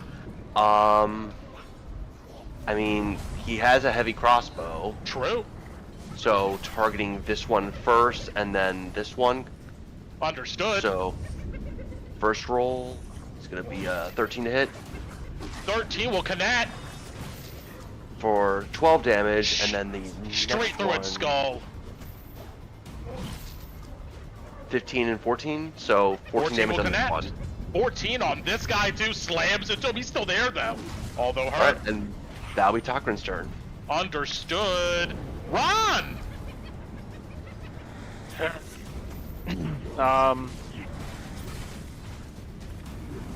Sorry, it's kind of hard to prep depending on what everybody does. I know it So- sucks being last in the order here, yeah. It's all good. It works out. These guys right here, how did they look after the dynamite explosion? A couple of them look bloodied. The others look like marginally hurt. Alright, so what I'm gonna do is I'm gonna cast Wither and Bloom on all 4 of them at 2nd level. Got it. And they need to make... hang on.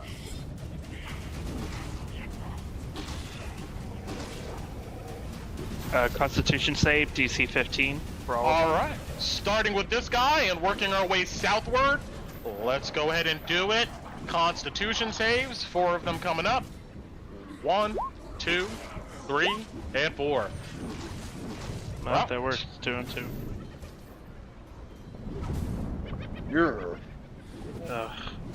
Alright, so the fails take 6, the success take half. Got it. And who's getting the healing here? Huh? The building, because there's nobody. Yeah, in that's range. true. You don't want to heal the knoll? You know. Okay. And then, can I see down in the pit from where I'm at? Yeah, you can see this like edge here. Yeah. If I Now move what up a there? little Yeah, bit? yeah. You can see down there. All right. And then the one in front of Kalina, I'm gonna go ahead and Starry Archer it. Got it.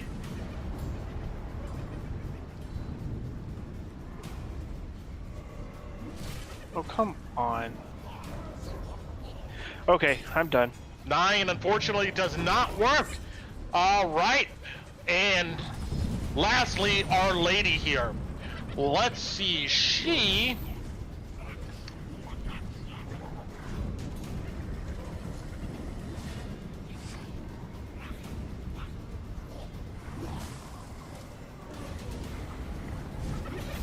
Yeah, she's gotta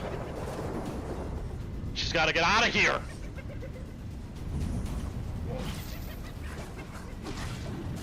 All right. She backpedals 5, 10, 15. She's gonna take the attack of opportunity. 14's gonna miss her. She comes to a stop. She looks down. She gets advantage on attacking this knoll here in front of Kalina. She is going to shoot an arrow. 2 of them. Eat 'em. That will connect. And her second arrow. That will connect. First one is going to give a strength saving throw. Well, this thing makes it. Second one is going to give a con saving throw. That will fail it. The hyena is poisoned. Ooh. screen. I like And then we'll go ahead and resolve damage. For 14.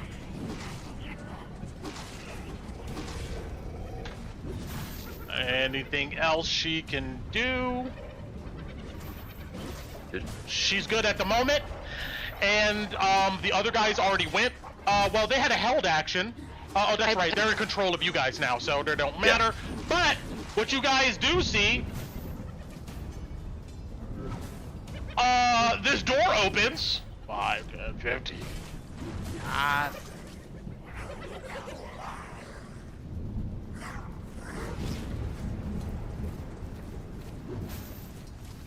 These guys come out, bows in hand. Don't block the moonbeam! Don't walk into it! Don't touch the stove. They don't know what it is, but they're not gonna get close anyway. They're rangers. They come out and they're gonna begin shooting. You are ranged units. Stay away. Thank God. Holy shit. All right. Out of 3 of them, 2 of them hit. This guy here hits this dude here. And he's going to go ahead and do 3 points of piercing damage. Every bit helps. And this guy's going to hit this dude here. And he is going to take Scout. Oh, I rolled that wrong. Yeah, it could be a DA. Yeah. It's still a 3, but well, I'm just going with it. It's gonna be -3. All right. Once the area is secured, they will join your ranks, and that's where we will go ahead and leave off. Oh my God. 4 rounds. We got 4 rounds in. It's actually not bad in retrospect. Another 12 to go. With the amount of with the amount of density on the screen, 4's not bad. Yeah. Yeah, we've already killed like a dozen of these things, maybe more. Like, it's not bad for 4 rounds. I mean, how much harder could they really? You guys got a long way to go. You do. aren't Same. surrounded by 3 hyenas, so Yes, and you're full play with Armor Class 22 at the moment, so you're good. yeah, that's true. I believe I have faith in Kyle's ability to not give a shit about what's surrounding. I have faith in my armor. Yeah. Your faith is your shield. Along with your shield. That's also your shield. By the way. Yes. All right. How you guys feel about this combat? Too much of a So far? dredge? No, this No. is good. Not yet. No. The fact we're trying to save. Yeah, the fact we're trying to save these guys and having to run around the place is giving that. It's really helping give it that extra edge to keep the tension up. The objective, Yeah. speed of play, the varied terrain, the varied enemies. I'm feeling it. So far, so good. All right. Well, Let I me mean, know not if it gets too good. much of a dredge, so I can change things up, so it's not that way. You know. So. We are aware you probably have a couple cards left to play. We're equally waiting to see what you Yes. got. Oh yeah. This is just the beginning. Yeah. Mm-hmm. Yeah. Got We 4 more whole waves. map. Yeah. Yeah. We got a whole map to explore. 4 more waves. Excited. All right. Well, thank you, stream. We'll catch you next time. Like, subscribe, all that good stuff. See you later. Thanks for joining us. Till next time.